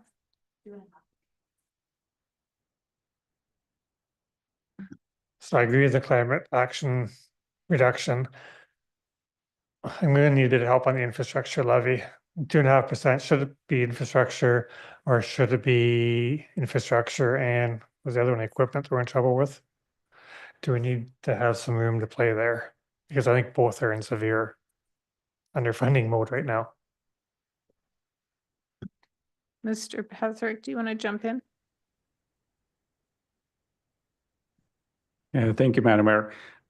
So absolutely, I think Councillor Swint is dead on in the fact that the equipment reserve fund has really been a challenge, especially with the quite significant price increases we've seen in some of our heavy equipment. And it is going to be a challenge, I think, particularly when we get to 2026. Is going to be a big challenge and going forward from there. So starting to put some money away that is above and beyond what we typically do from an allocation. I know the scenarios that was presented to you tonight showed about an extra $275,000 going into it. But if council was saying, all right, so if we're, instead of doing a full 2.5% into the infrastructure levy, maybe a percent of that is going into the equipment reserve fund, potentially. I know it's only $160,000, but it may be an additional 160 on top of what we're projecting at 275. So that would be a significant. I mean, but again, it's council's purview. The other way you could look at it is even though we actually do have a specific reserve fund for equipment, that doesn't prevent us or that doesn't prevent council, I should say, from utilizing the infrastructure reserve fund for equipment. They have every right to do that. That's council's prerogative. It's a discretionary reserve fund. So if it's in the infrastructure reserve fund, we can move it around at any point in the budget process as well. Well, we can move all of Absolutely, this Madam around. Mayor. Yep. Okay, so we've got 2.5% at infrastructure levy, potentially massaging the equipment reserve out of that, and 0% for climate action. Thumbs up, thumbs up. Kayla, oh, Kayla, sorry, we just got a little wee strip across the front at the top. I know, I'm just in the, I'm hidden. When it comes to the levies, at the bare minimum, I would support a 2.5. I would be anywhere from like a 3 may make sense. For the climate action levy, I would maybe prefer to see a range from 0 to 1 with the potential that we may end up just hitting at either 0 or a 0.5, but I don't necessarily want to see it completely removed, as I think it's still important that we keep climate action at top of mind when we're discussing our budget.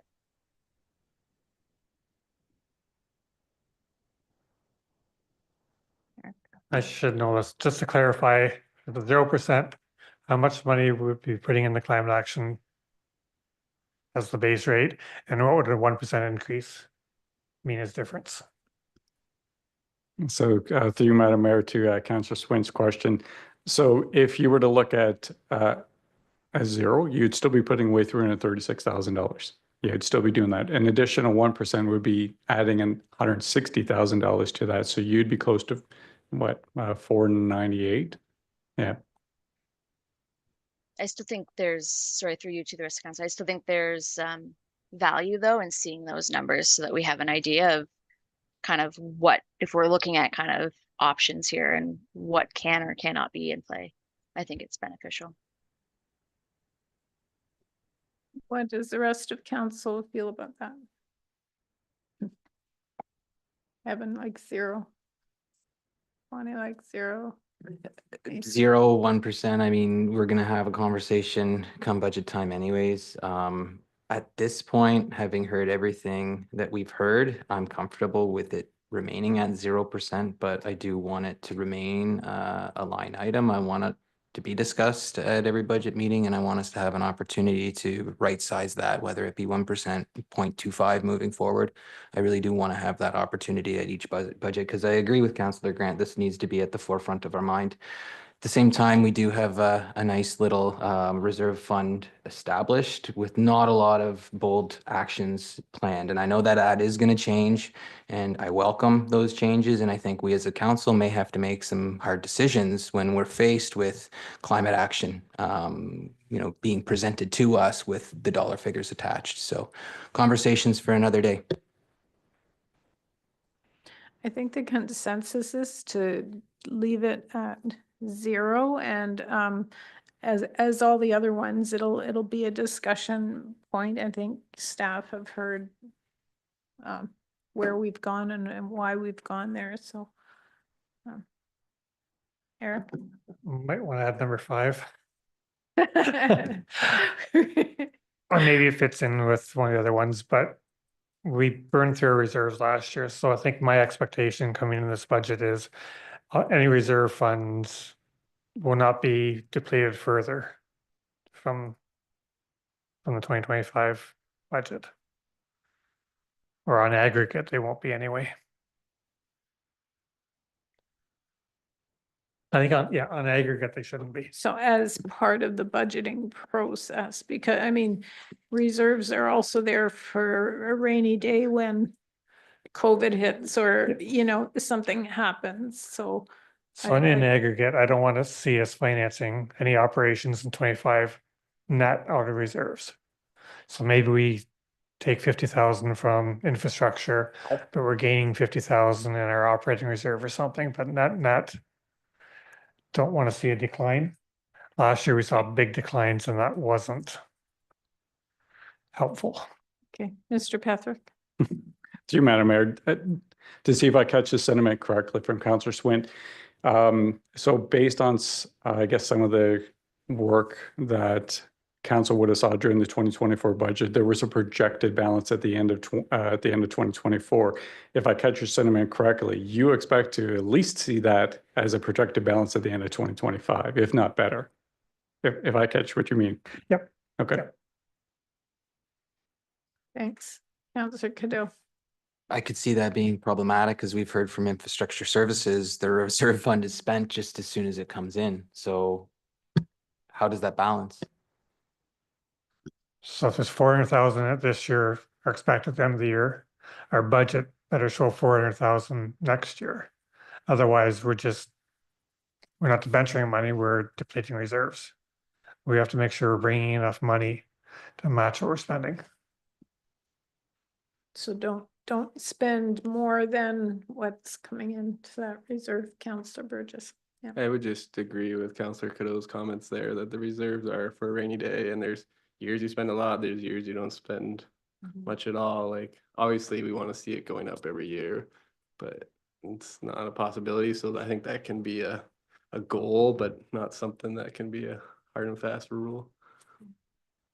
And again, if we're going to hit that, and maybe we are up to 12% tax increases now, that's a long-term budgeting item. Maybe I'm not explaining it well because yes, last rainy day reserve fund. Last year we blew our rainy day reserve fund by overspending and not raising taxes as much as we could have to match our spending. So I'm not saying each fund needs to stay positive, but on aggregate, all those, how many funds do we have? Lots. On aggregate, I don't want to see them go down further. So our equity on the balance sheet, I don't want to see us decreasing it this year. To me, that's on the back of too much spending or not enough income.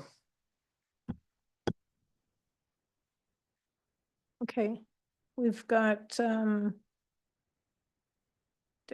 we agreeing on 5 to leave it in there, Councillor Bryant? Just a comment, maybe there are certain reserve funds that we could protect without protecting all of them. Could that be something that would work for you? Like, I don't know, like the equipment reserve fund, maybe that's one you don't pull money out of, for example, or I don't know. But I'm not quite clear on what you're totally looking for here. But that's how that reserve is used though. Right, but it's reserved strictly for equipment. I understand that, but that's what I'm saying. I think he wants to see maybe certain funds protected. Am I wrong there, or? No, we want to build up rainy day reserve fund So you're talking all funds in general then? as a whole, Yeah, because okay. we've got the equipment reserve fund because you save up to buy a fire truck every 5 years. We're at a size now where we buy a fire truck every year. Right, right. No, I understand. what So we can't keep on pulling money out of those funds and not replenish them. So getting to zero on Right. net, at Okay. least we're not going in the hole. Right, okay, so you're looking at, in particular, that there are certain funds that you do not want to see go down. Other ones could be sort of flexible. If there's money in it, like, you're not, okay, no. I'm just Everyone's trying to- drop, but one better go up to pay for it. Okay, no, I'm just trying to clarify what you're looking for. Mr. Brennan? I guess I would say this, that, like with the other percentages, council can provide direction, but I'm telling you that we'll come back and tell you what the impact of that direction was. Right? Like, so you need to understand that our job as professionals needs to be, if that's what you want us to achieve, we'll tell you whether that's possible, whether it's achievable, or what the negative impact of that might be, right? So. Yeah, I mean, we have to remember, we're not making these decisions today. We're giving staff direction Yes. for when they go and have their discussions. I guess I'll challenge a little bit in that if our reserve funds drop 0.5%, well, that's just the way we dropped the tax rate 0.5%, or didn't we increase it by 0.5%? So it's just, and that's what we did last year. So what you don't want to happen is to use the reserves to offset a Potential reduction in tax tax rate. rate. Yep. Okay, so I think the other thing, Madam Mayor, is, the reality of, to be able to achieve some of this, though, won't there be an expectation then, as I said earlier, that we may have to significantly curtail the level of our capital spending again to get on a better path with respect to our reserve funds, and that's, I guess if I was framing 5, it would have been to direct staff to look at ways in which to curtail capital spending to start to build back the reserve funds to a level that, are needed for, future. That's another way that I think of it. Councillor Grant, I'm gonna let her jump in. Thank you. I struggle with the wording of 5. I think I agree with both Councillor Cadeau and Councillor Burgess that those reserve funds are being used when kind of in that rainy day situation. But I also agree with Councillor Schwint in that we've depleted that with a rainy day. So I really struggle with this wording, and I wonder if a better option would be, say, the direct staff to prepare the 25 budget with the continued trying to wordsmith on the fly is a little harder, but keeping reserve funds at top of mind when it comes into their longevity and the health of those. I understand what Councillor Schwinn is saying, where it's like we don't want to use the reserve funds as a way to drop a 0.5 percentage point when it comes to the general tax base, but I struggle with the wording of without further depleting any reserve fund, because I don't know if that's realistic. I think we maybe would want to keep it as like, we want to have at the top of our mind when we're preparing the budget, the state of the reserve funds and the health of those reserve funds. I think this is an important conversation, because if those are our rainy day funds, what rainstorm is happening next year that we're having to spend that money on? If that's identified, fair game, but if it's just normal capital items, that's not sustainable over the long haul. Councillor Burgess. Here's where that position staff are requesting the financial analyst would be helpful, because I think it's more staff need to prepare long-term financial feasibility for these reserves. Because, for example, another option, correct me if I'm wrong, but instead of taking from reserves, we can just debenture. But do we want to debenture when we're now having to pay interest instead of taking from our reserves? So it's all just a balancing act. So it's not as simple just to say keep them high. It's how do you want to use money? When are you using money? Are we buying a fire truck this year, next year? It's there's too many variables involved to just have a harsh statement or a firm statement like that.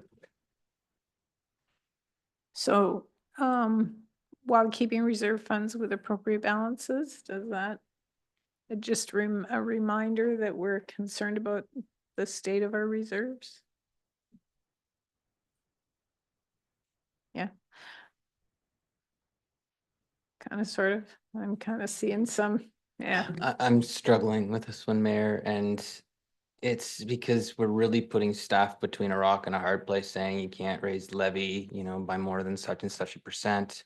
You can't do this with any new debentures. You can't even really use reserve fundings that you've established without replacing those. I don't see it being feasible. I don't know how we can find the funds. I just don't see it. So I'm struggling with this. Anybody have a money tree? Like, But that's exactly the problem. If we don't make hard decisions this year, we're just postponing it till next year or the year after. And eventually the well runs dry. I'm saying let's try and measure those reserve funds over a period of time. So we saw what happened last year without that parameter. We just killed our reserves. And that was the escape mechanism. So we have an infrastructure levy to put into the infrastructure reserve. So that reserve is kind of taken care of. Well, if we're saying, Actually, need to do the thumbs up or thumbs down. yeah. Stop talking, is that what you're saying? Sorry, Mayor Schatz, could you follow that one through? I think that's worthwhile. Yeah, so, where, where was I going with that? Now I've lost my train of thought. Like I think I We're was just- hearing, we're putting 2.5% in, so that should mean that fund is properly funded and there's rainy day money there. Except that we know that 2.5% increase is less than half of what it really should be in order to meet the capital requirements for Mr. Poupet. So do we want the staff to tell us if we gave them a 5% infrastructure levy, what additional projects they'd use? Is that where you're going with that, or? I'm just, No, please don't email me. I didn't suggest that. I'm just trying to be mindful that's pulling from one pocket to subsidize another one if we just pull from infrastructure, sorry, from reserve funds in general. It's just deferring the pain. And it's appropriate to have some reserves and use them when appropriately, but they're not our piggy bank to use every year.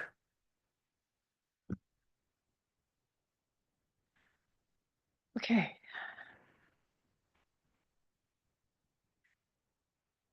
So I think staff have heard our discussion. I don't know if they understand our discussion. I'm not sure if we understand our discussion. We've talked about reserves and keeping appropriate balances, and what that would look like, I think, would be a discussion that I would like staff to have in their budget deliberations and then to come back and give us some advice on. Is that fair? Yeah. Okay. We did not talk about number 4, direct staff to prepare without any new debentures, excluding those already pre-approved for water and wastewater budgets. Where's council on that one? Councillor Cadeau. do we have confirmation on when the budget, I forget what you called it, the budget policy report or whatever that is from finance is coming forward? Because I thought that was going to be a key input to our budget deliberations in the winter. Do we have a plan? That's true. That was part of what Mr. Lynn is bringing back to us in October, November, right? Timing, I don't know, Richard. Do you know? Yeah, Richard? yeah, through you, Madam Mayor, I think the probably realistic time frame would be more like November. I think we'll try to hit the December. So that is the results of the water sewer rate study, I believe is what council is thinking about. Okay, so I'll ask, I guess, Mr. Brenneman or Mr. Petherick. Does this discussion and what's on the page there give you enough to go back and work on a budget with? I mean, ultimately, my apologies. Yeah, ultimately, as I said before, you provide the direction and then we'll come back with our best information in terms of the impact of this, how we would hit it, what comes off. So, yeah, I mean, at the end of the day, I think whether it was the last meeting or this meeting, it was just really for council to eventually get comfortable with what are the parameters you want to provide us, and we'll do our best to hit it, but also show you the impacts of the direction that you provide. Okay. Mr. Petherick. Through Madam Mayor, on number 4, and I think I would just, if I still catch the sentiment from Councillor Schwint, right at the end, budgets, I think it's infrastructure projects, I believe is what the intention was. Yeah, because it Thank could, you. yeah, it could be conceived as a water and wastewater budget, meaning an operating budget, but I think the intention was infrastructure projects. Thanks. So are we good with this as a direction, or do you want a motion on all of this? A motion? Okay. Moved by Councillor Burgess, seconded by Councillor Schwint. All those in favor? And that is carried. Thank you. Good discussion. It'll be an interesting January. Okay, we have the consent agenda, and I'm going to apologize to Mr. Woods for making him sit through all of this. I think he's here for the Lions Hall amending agreement, which is part of the consent agenda, which we're going to deal with right now. We have 4 items, 3 items for information and public notice. Does anyone want to pull anything? Councillor Burgess. Through you, Mayor Shantz, can I pull item 12.1.1? Recommendations from Committee of the Whole. I'd like to talk about the Trinity zone change, if I may. Okay, before we do that, does someone want to move the rest of the agenda? Councillor Bryant, seconded by Councillor Grant. All those in favor? And that's carried. Thank you. I should have done this before we did the budget piece. I'm sorry. Thank you for coming in. Recommendations from Committee of the Whole, official plan amendment. Councillor Burgess. Thank you, Mayor Shantz. Through you, actually 2 weeks ago now, council approved the official plan amendment and zone change application for Trinity Church.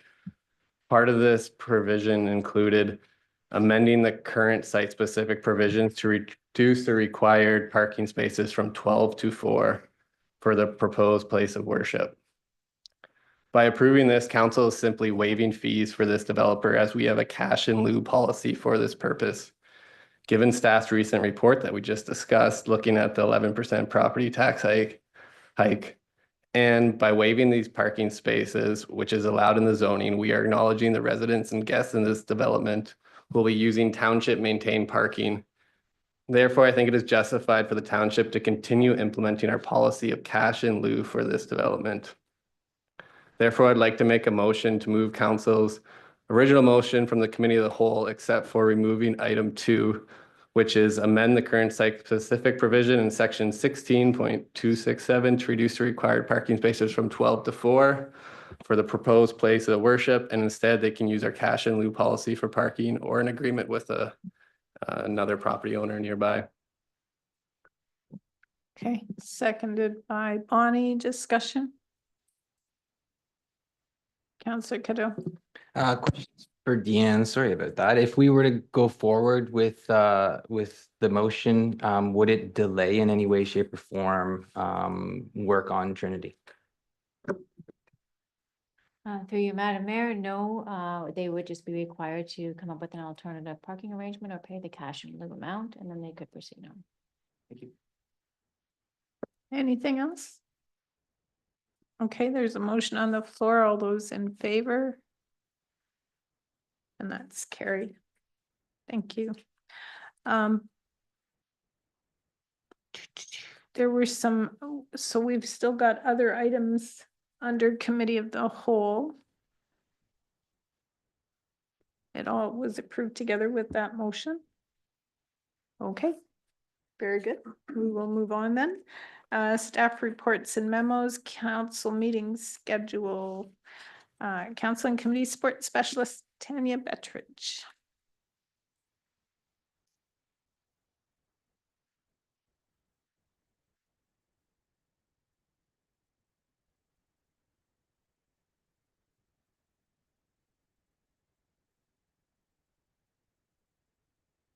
Thank you, Mayor Shantz. I'm really, I've never in my 20 years of municipal world started a report this way, but I think I'll just jump right to financial impact. None. We'll just start with that. So thank you, Mayor Johnson, and through you, good evening, Council. Before you is the proposed 2025 Council meeting schedule. Council wish to continue the break week approach to the Council and Committee of the Whole meetings, and the proposed 2025 schedule reflects that desired format. The schedule was drafted within a framework of consideration for business continuity, the Region of Waterloo's approved schedule, legislative deadlines such as those required by the Planning Act, major conferences such as AMO, as well as holidays and days of observance. The 2025 draft budget schedule was created based on Council's feedback earlier this year, and the meeting lineup was first presented to Council at the September 10th Committee of the Whole meeting as part of the 2025 budget parameters report. But since the parameters report has some apparently other important things for Council to reflect on, you can consider this another opportunity to discuss the 2025 budget schedule as well as Council meetings. The proposed Council meeting schedule requires only 3 special Council planning meetings to be placed on the calendar, any of which can be canceled in the event that there are no planning items for that given agenda. That does free up a Tuesday for Council and staff. There are also 2 special Council meetings scheduled for business continuity purposes, one during the early part of the budget schedule. That break week is filled with a special Council meeting, as well as another in July.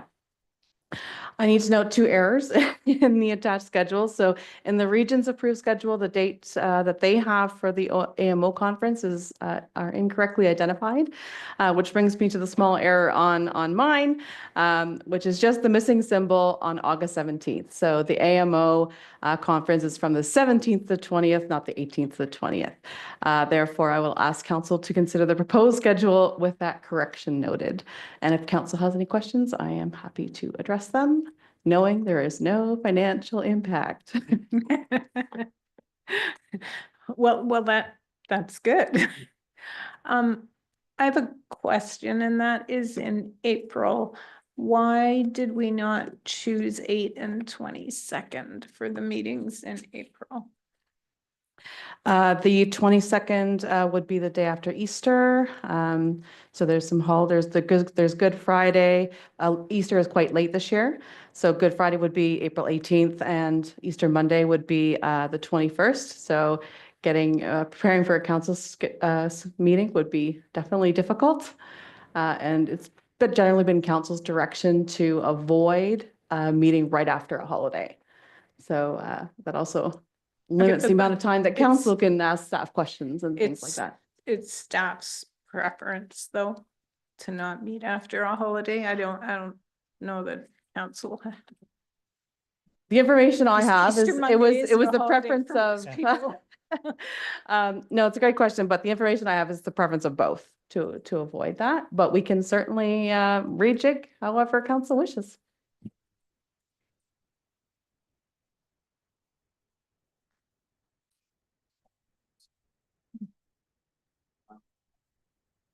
Thank you. I'll just reiterate what Mr. Brenneman said off mic, is that the previous council had asked us to look at not meeting after a holiday.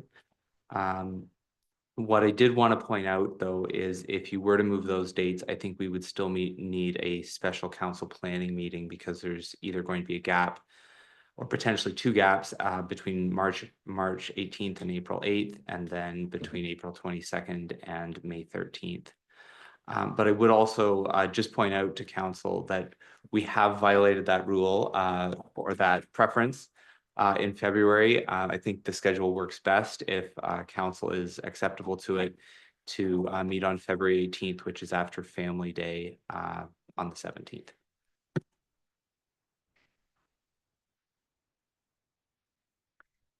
Council? Okay, mover and seconder. Councillor Cadeau, Councillor Burgess, all those in favor? And that is carried. Okay. Administrative monetary penalty system. Excuse me. Vanessa, you are up. Thank you, Mayor. Through the rest of council, as previously directed by council, we're working towards implementing the administrative monetary penalty system, which will change how we enforce township bylaws. This program allows us to transition from the Provincial Offences Act model to a municipally operated process that emphasizes dispute resolution. We brought forward a draft bylaw for AMPS, which outlines which bylaws will be enforced, the process for officers to issue penalty notices, procedures for screenings and hearings, guidelines for serving necessary documents. The set fine penalty amounts are specified in Schedule A and B of the draft bylaw. Parking fines remain unchanged from the previously approved set fines. Non-parking fines have been rounded to the nearest 100, with a 50% increase for subsequent offenses. Once the bylaw is enacted, we'll be able to complete the remaining amendments to our bylaws, develop the necessary policies, order new penalty notices for both parking and non-parking, and the remaining items would be presented back to you on October 22nd with the goal to have the program running by November 1st. Thank you. Are there any questions? Councillor Burgess. Through you, Mayor Shantz. Thanks for your work on this. Just quick question. The council appointed hearings officer, is that of some member of the public or someone from staff or from the region, or who will we choose, or who are the options? Yep, through you, Mayor. It's so we're not 100% sure what we're going to do for the hearing officer. We're going to try to work with the City of Waterloo and City of Kitchener to use their hearing officers. The screening officers will either be a staff member, they're appointed, but as long as it's not the person who issued the ticket. Thank you. Any other questions? Mover and a seconder, Councillor Bryant, Councillor Cadeau, all those in favor? That's carried. Thank you. We have Madwest Subdivision Cost Sharing Agreement for Ottawa Street. Brian Bishop. Welcome to join us. Go ahead. Thank you, Mayor Shantz. Through you, Madam Mayor, and to the members of council, I would like to introduce the report for the Madwest Subdivision Cost Sharing Agreement for the Ottawa Street Extension. As council is aware, the Breslau community continues to experience significant growth, which includes the draft plan approval in December 2023 for the Madwest development. This approval and the completed environmental assessment provided the Ottawa Street extension from Woolwich Street South to Fountain Street North. The Ottawa Street extension has had an extensive planning and public consultation process through the township's official plan, development charge bylaw, and also included the region's 2018 transportation master plan. As noted in the report, the development charges bylaw included financing for the Ottawa Street extension, and staff is recommending to allocate the funds to development charge credits. These development charge credits would be applied during building permit applications for the Madwest subdivision. Also, with the significant growth in the Breslau community, the report recommends the water main upsizing would also be funded through development charge credits, then reconciled at a future development charge bylaw update. I'd be happy to answer any questions that council may have on the report. Thank you. Questions? Councillor Schwint? This isn't really directed to Madwest, but Breslau in general. Will the servicing, I guess, water in particular, will that new line connect to potential expansion that Conestoga meets? And if so, will that meet the timelines they're looking for? Through you, Mayor Shantz, the upsizing of the water main would assist with the Conestoga Meats proposed expansion and planning for the future for additional development that is planned in the area. And would it meet their timelines? Yes, it would meet the timelines. Yep, through you, Mayor Shantz, it would meet their timelines as the water main's planned on being installed this year. Anything, excuse me, anything else? A mover into the seconder then for the motion. Moved by Councillor Burgess, second by Councillor Grant. All those in favor? And that's carried. Thank you. Thank you. Comprehensive Transportation Mobility Plan Consultant Selection. Jonathan Delicali? Did I pronounce that right? Delicali, thank you. Welcome. Thank you. Just gonna share.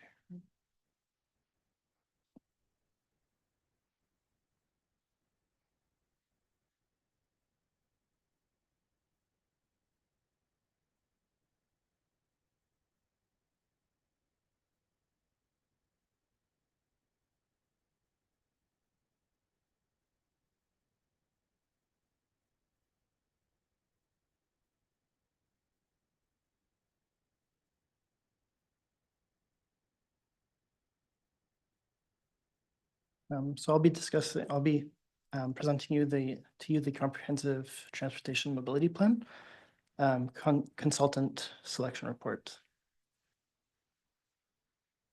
So it's staff recommendation that council approve the consultant Aegis for the comprehensive transportation mobility plan at a total cost of $119,252.54.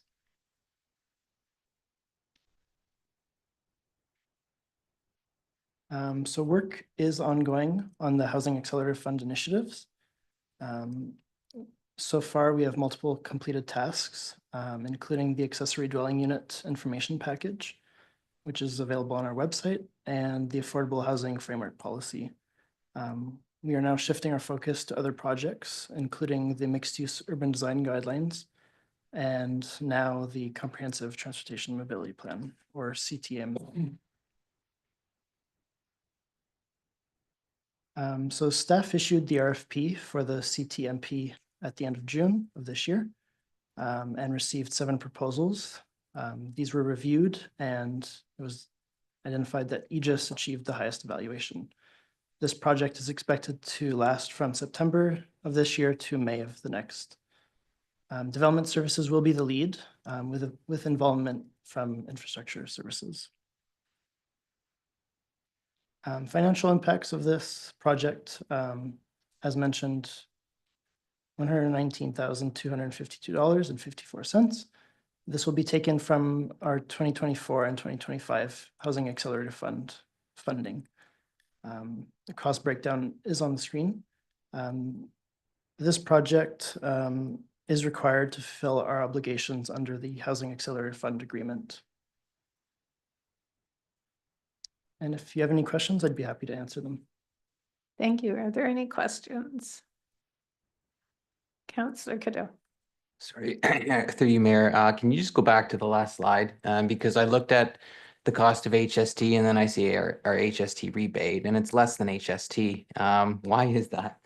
Through you, Madam Mayor, I'd like to. We'll refer to Mr. Petherick for that one. Thank you, Madam Mayor. And if I say I don't know, that's really bad. Yeah, thank you, Madam Mayor, Councilor Godot. So from a municipality, we are eligible to claim a rebate of 11.64% of our 13% HST. So Essentially, that's really it. Is that we are able to claim all of the GST portion of the HST and 80% of the provincial side. So that's why they're kind of showing that net off, because even though you're adding the HST, that's not our cost. Our cost is that net of that rebate. Anyone else? Councillor Schwint. Listening to the DRT presentation earlier this evening, how do we, I guess, bring what DRT is planning with what we're planning and needing for the township together, avoiding duplicating costs and studies and having, I guess, plans that work together? As part of this project and most of the other projects that we've been working on, we give our consultants the contact information of our stakeholders and partners, and that will include the region and GRT so that they can communicate and work together to not duplicate processes. Would it make sense then, since they're doing this study for the GRT, that they could help pay for it?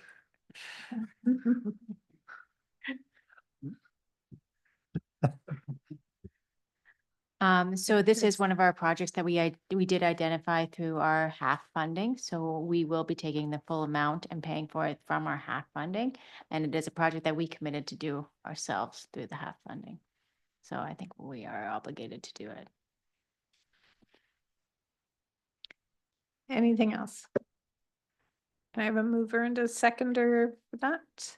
Councillor Grant, Councillor Cadeau, all those in favor? That's carried. Thank you. Consultant award for the 2025 asset management plan update, Chelsea Raymond. Welcome, Chelsea. Thank you, and through you, Mayor, to members of council.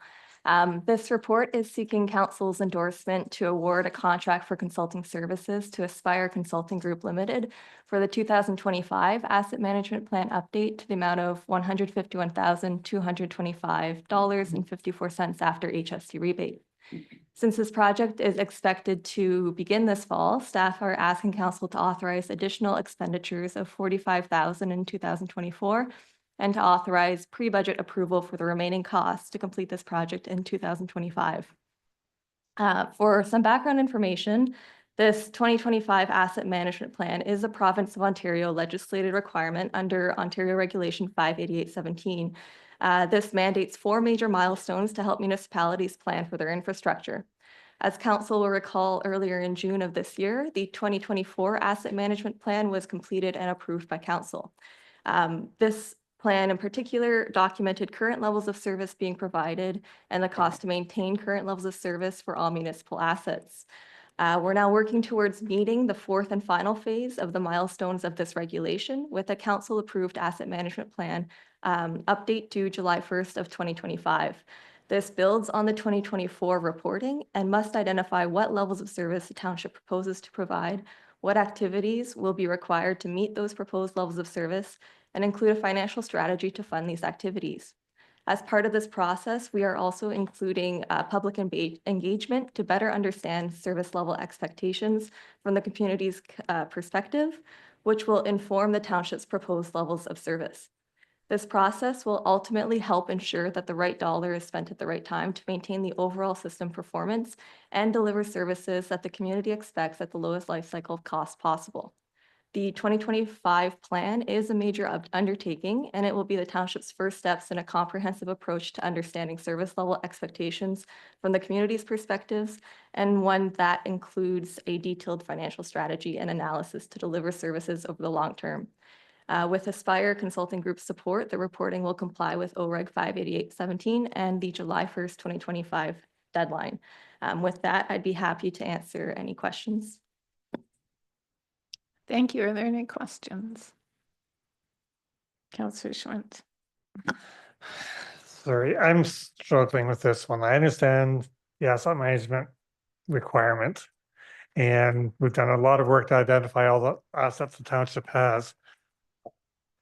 What I'm struggling with is what the value of this next phase is going to be that we aren't already doing internally as part of our budget conversation in the next couple of months. And we're having surveys to talk to the public about services they want, levels of service. We just did a strat planning process. That's, I thought, kind of our budget process. And I'm seeing a whole lot of duplication here. I'm wondering if we're getting the appropriate value or if this can replace some of the work we're doing so we can see some cost savings in other planning things we do going forward.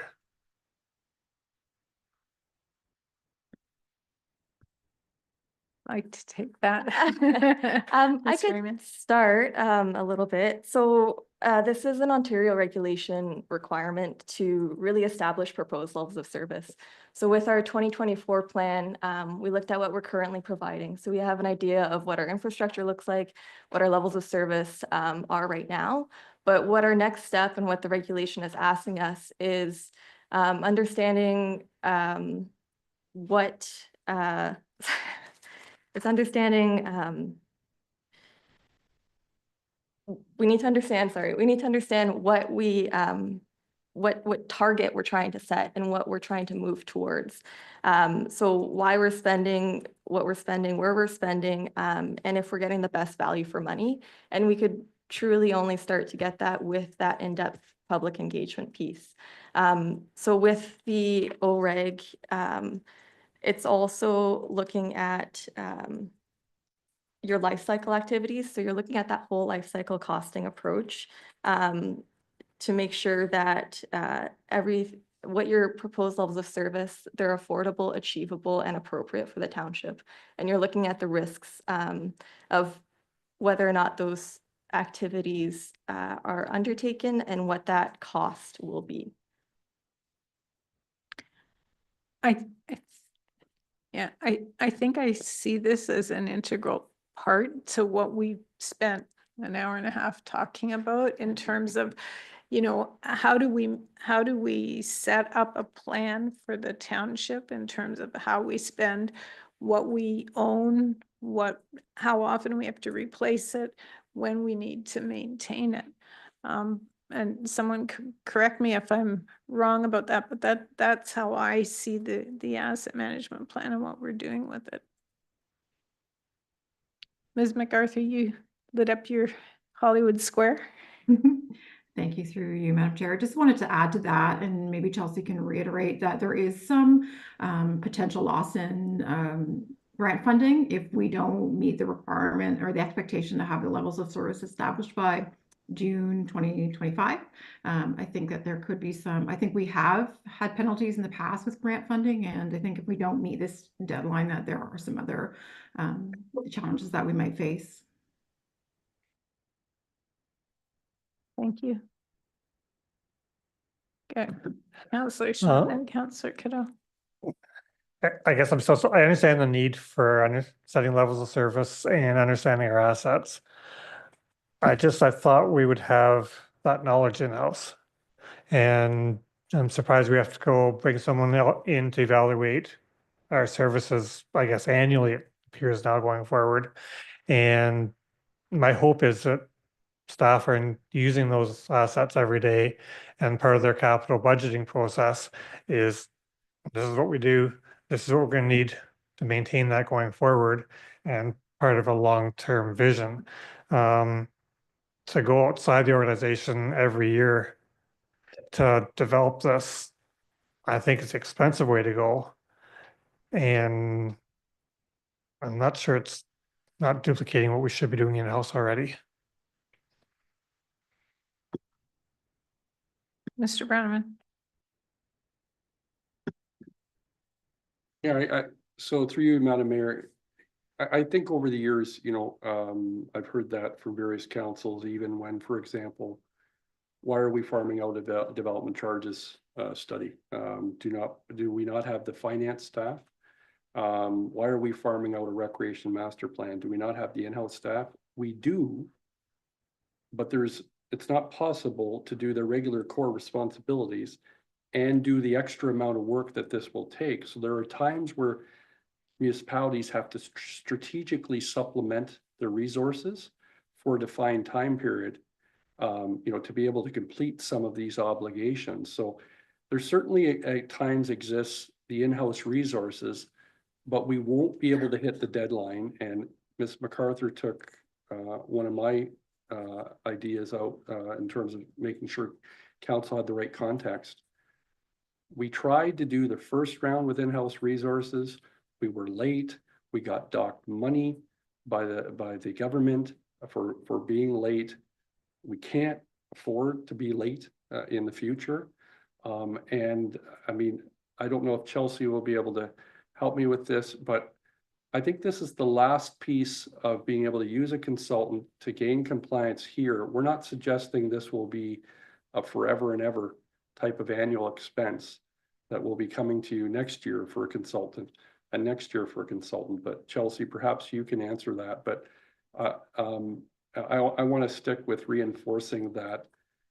Definitely, Councillor Schwent, whether it's finance on development charges or rec on recreation master plan, there is key levels of expertise, but it's just virtually impossible to get done things in an expedient way without supplementing for a defined time period with consultants. It's almost like bringing in contract staff for a defined time period instead of saying to you that we need more full-time staff. No, we need a consultant for a defined time period to supplement our in-house resources to gain compliance and make sure that we're able to stay on track with not only our obligations, but ultimately where we need to take things from an asset management. Through you, Mayor, just to add that, so the Ontario regulation and the way it's set up, it kind of has tight deadlines that it has imposed on municipalities. And I could feel that we are asking things annually because the last 2 years there were 2 annual requirements. So that was July 1st, 2024 with an asset management plan for all infrastructure assets, and then July 1st, 2025, establishing proposed levels of service for those all those infrastructure assets. Moving forward, the plan requires, or the regulation requires, your plan to be updated at least every 5 years. So it will be more of a expected timeline. It'll provide staff enough time to actually plan for those updates properly. And there's also a requirement for an annual reporting to council about the progress of the asset management plan, and that's part of the regulation. I will note that having external resources as well is a great support because it allows us to have those building blocks and tools at our disposal. And our intent is to bring more of those reporting requirements in-house moving forward. Thank you. Councillor Burgess. Sorry. Yeah. Councillor Kiddo. Thanks. Through you, in reviewing this report and reviewing the last report, both of them speak of the evaluation model that was developed by the township staff, approved by council, which awards points based on the following criteria and weighting. But the weightings are different in the last report than they are to this report. So I was just trying to get some clarity on what the evaluation model is and whether there's some flexibility in the weighting criteria. Just for context, I'm looking at proposal costs specifically. For this one, it's worth 10 points. For the one in 13.4, it was worth 30 points. So if they're both based on the typical evaluation model, again, is there some flexibility in their weighting criteria? Mr. Patrick. Yeah, through you, Madam Mayor, that's more of the purchasing kind of thing. So the model that's contained within this report is really more from the infrastructure services. So this is their model specific. I think the one before is something that the planning staff developed. So as we're doing RFPs, we can pick any model we want. I think infrastructure services has picked this model, and councils in the past have adopted that to say, this is how we want you to be looking at your RFPs. And really specifically, it's kind of like that even weighting about understanding the consultant understanding what is actually required, making sure they have the experience, making sure they have the team, but also making sure that cost isn't the driving factor. You want the good product as opposed to someone who's got the lowest cost. That's not always the case for other RFPs, I think, but for infrastructure services, this is a model that they found best works for them. And that makes a lot of sense to me, nor do I question the direction that's being put forth in either of these proposals. It was more or less, if we're saying that this is the typical evaluation model that was developed and approved by council and then it's inconsistent from one to the other, it would be helpful for me to understand that this is infrastructure services standard model versus developmental services standard model. It just adds some level of clarity. Thank you, Councillor Burgess. Yeah, just following up on that through you, Mayor Shantz.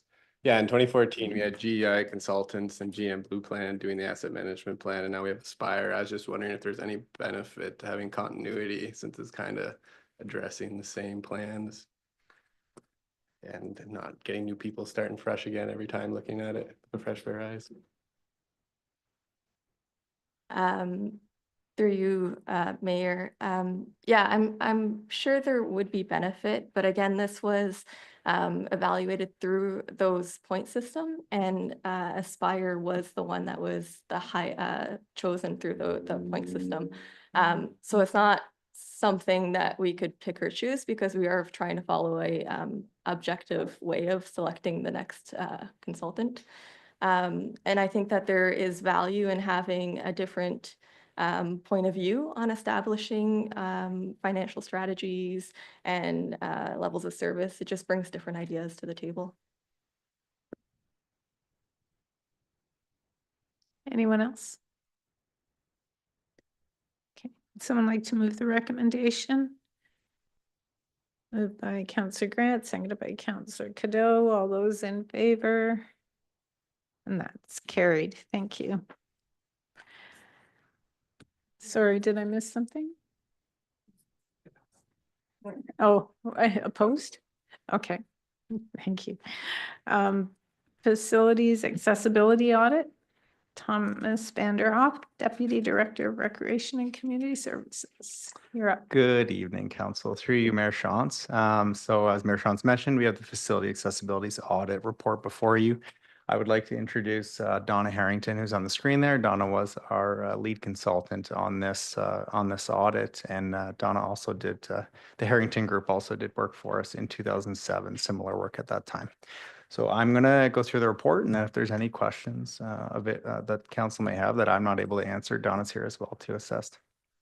So the recommendation is to receive this report for information purposes and continue to support efforts to meet and where feasible exceed Accessibility for Ontarians with Disabilities Act and Ontario Building Code standards to establish inclusive and accessible facilities.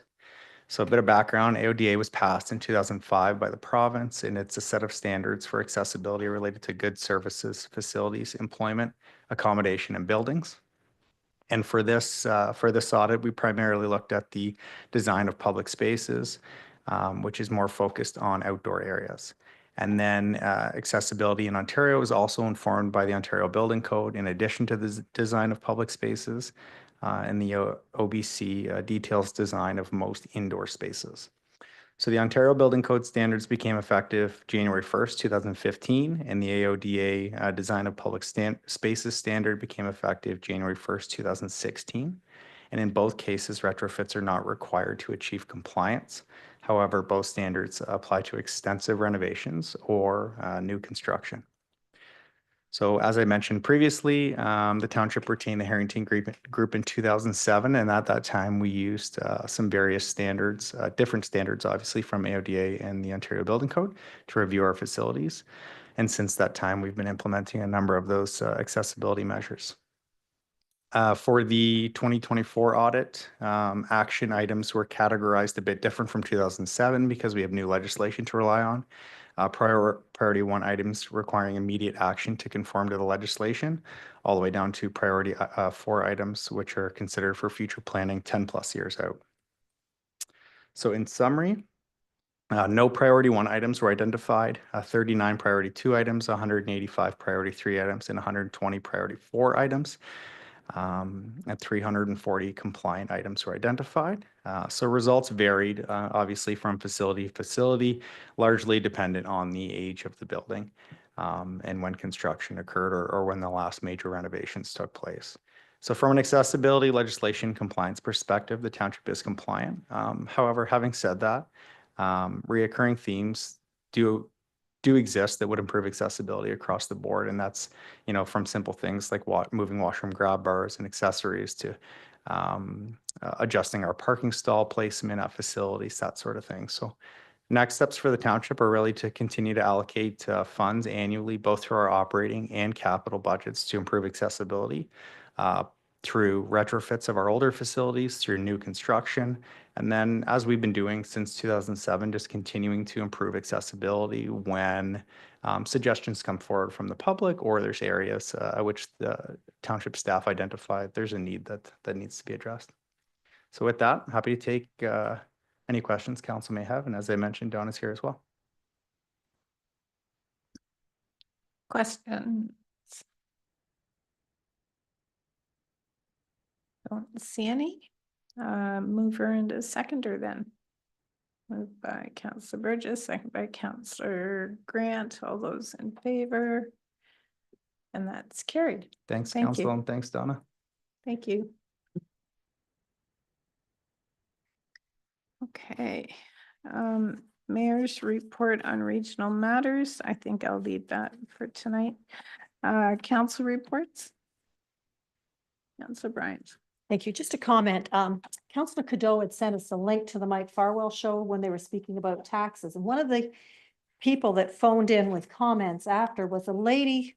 She had some credentials. I can't remember her name, but she was speaking about the downspouts in Elmira going into the sewer, roof leaders, and she said we could look at a 30 to 40% reduction in our I&I costs by getting rid of these roof leaders. So I was just curious, do you know any more about that, or did you hear any more? I did hear that segment as well, and it sparked my interest. It was related to I&I. I know that we've had our share of issues when it comes to that. Yeah, that's what triggered my thought process, is something we should probably look at this, because it was saying they're going into the sewer. So if we can reduce our costs, we need to take a good look at that. Is there any? Jared's not here, so. No, I just didn't Maybe want we it to could- disappear. That's why I brought it up. I know he's not here, but I thought it's something we should keep in mind. And we still have access to the clip. We can get the lady's name and her credentials, but I think it's worth having a look at. Can we get Jared to address that next meeting? Just to clarify, it had to do with illegal connections Yeah. to and it's going wastewater. Sewers, people just were not, I don't know, whatever. I can't remember all the details, but I thought it was worth checking into. Thank you. Anything else, Councillor Cadeau? I just want to update council. There was a lot of activity in Elmira over the past weekend. We had the second annual Multicultural Festival. So thank you so much to the volunteers and the organizers of that. It was a bustling place. I was there around 2 o'clock, and it was just an amazing time for the whole family. In addition to that, Sunday we had the banner raising ceremony. So thank you very much to Elmira Friends of Hockey and all the volunteers that made that event truly amazing. We had a wonderful atmosphere in Elmira this weekend, and I just wanted to update council to that. Also, St. Jacobs had the Culture Festival down by the river with music. And so, yeah, it was a very busy weekend. And thank you for bringing that up, because one thing I noted, I was late getting to the Multicultural Festival, and I'm running through the woods getting there. And as soon as I came around the corner and there was music playing and everyone was happy, I just sort of took my stress level down. So the vibe was really, really great. Yeah. Yeah. Anything else? Okay. Outstanding activity list. Anything anybody wants to talk about? Accessible swing request, Councillor Schwint. Yep, had an inquiry about the park in St. Jacobs. I think it was redone in 2017, and there's no accessible equipment in that playground. Wondering if we've got a policy on that, if there's any opportunity to, I guess, make some improvements to add a piece of equipment, or if that's within scope or not. Mr. Vanderhoff. Sure. Through your measurements to Councillor Schwint. So typically now when we do replace our playground equipment, we work with the manufacturers, and through our RFP process, we ensure that we include accessible features as well as swings and surfacing when possible. As you'd mentioned, this playground was replaced in 2017, so I'm not certain whether that standard was in place at that time. But nonetheless, if it's council's wish, I think that the department has enough funding in our playground upgrades capital budget to accommodate the addition of a swing seat at that park this year. Councillor Castill. Do we have an idea of how many parks throughout Woolwich may also have equipment that's not designated accessible? I would just be mindful if we proceeded with this park, we could have parks across the township come forward and say, hey, we need some accessible equipment too. So do we have a number of what we may need to look at? I don't at the top of my head. But I would say that this is a standard that we're trying to move towards. The swing seat is approximately $2,500. So we definitely have budget to accommodate. And we've replaced a number of playgrounds over the last, since I've been here in 2019, and all of those would have received accessible features at that time. So I think it's something we can accommodate, and then we can also look at our other playgrounds as well too, to see if that's something we can do over the next few years. Do you need motion on that, or? Through Mayor Shantz, I think direction is fine. Just probably make sure all of council is supportive of that direction. No, nods. Yes. Okay. Consider direction given. Agricultural enforcement update, Councillor Schwint. This one's taken up a bunch of council time over the past year, and I know I believe it was a June meeting, we set a direction, but I know council and the community is probably not overly comfortable with our framework as it stands right now.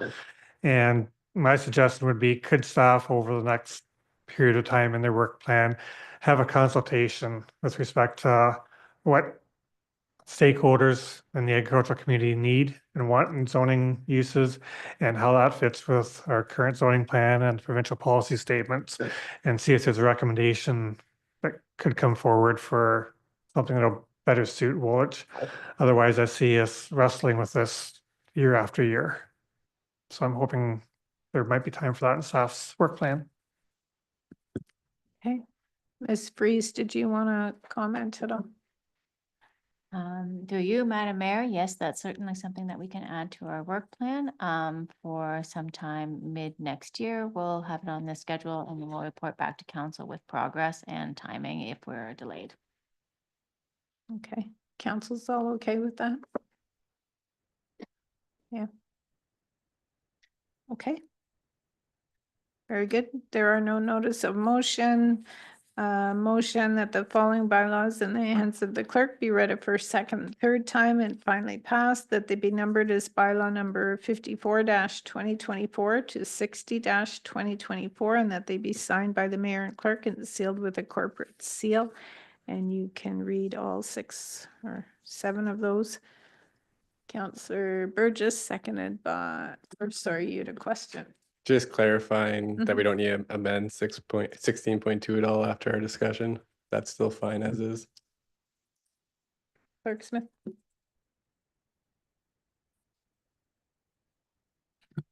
Thank you, Mayor Shantz. That is an excellent question.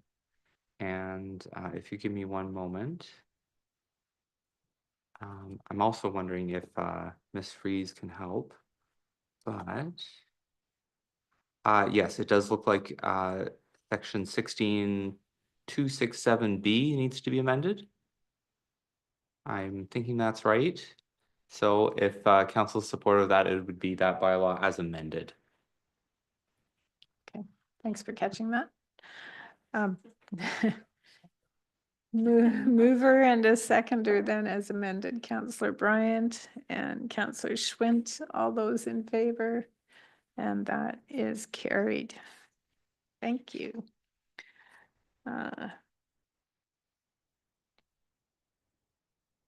So that is the end of the open agenda, but we didn't quite finish all the items in closed. So we'll pass a resolution to enter back into closed, and we'll adjourn immediately after. But before we make that motion, council would like to thank all who participated, attended, or tuned into the council meeting, and we wish you a good night.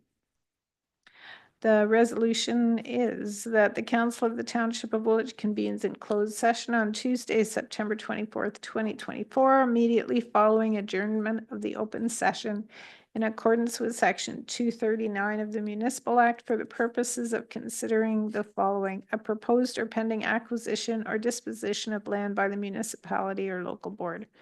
Property matter moved by Councillor Grant, seconded by Councillor Burgess. All those in favor, and that is carried. Thank you. Can you please stop the live stream now and place council in a breakout room?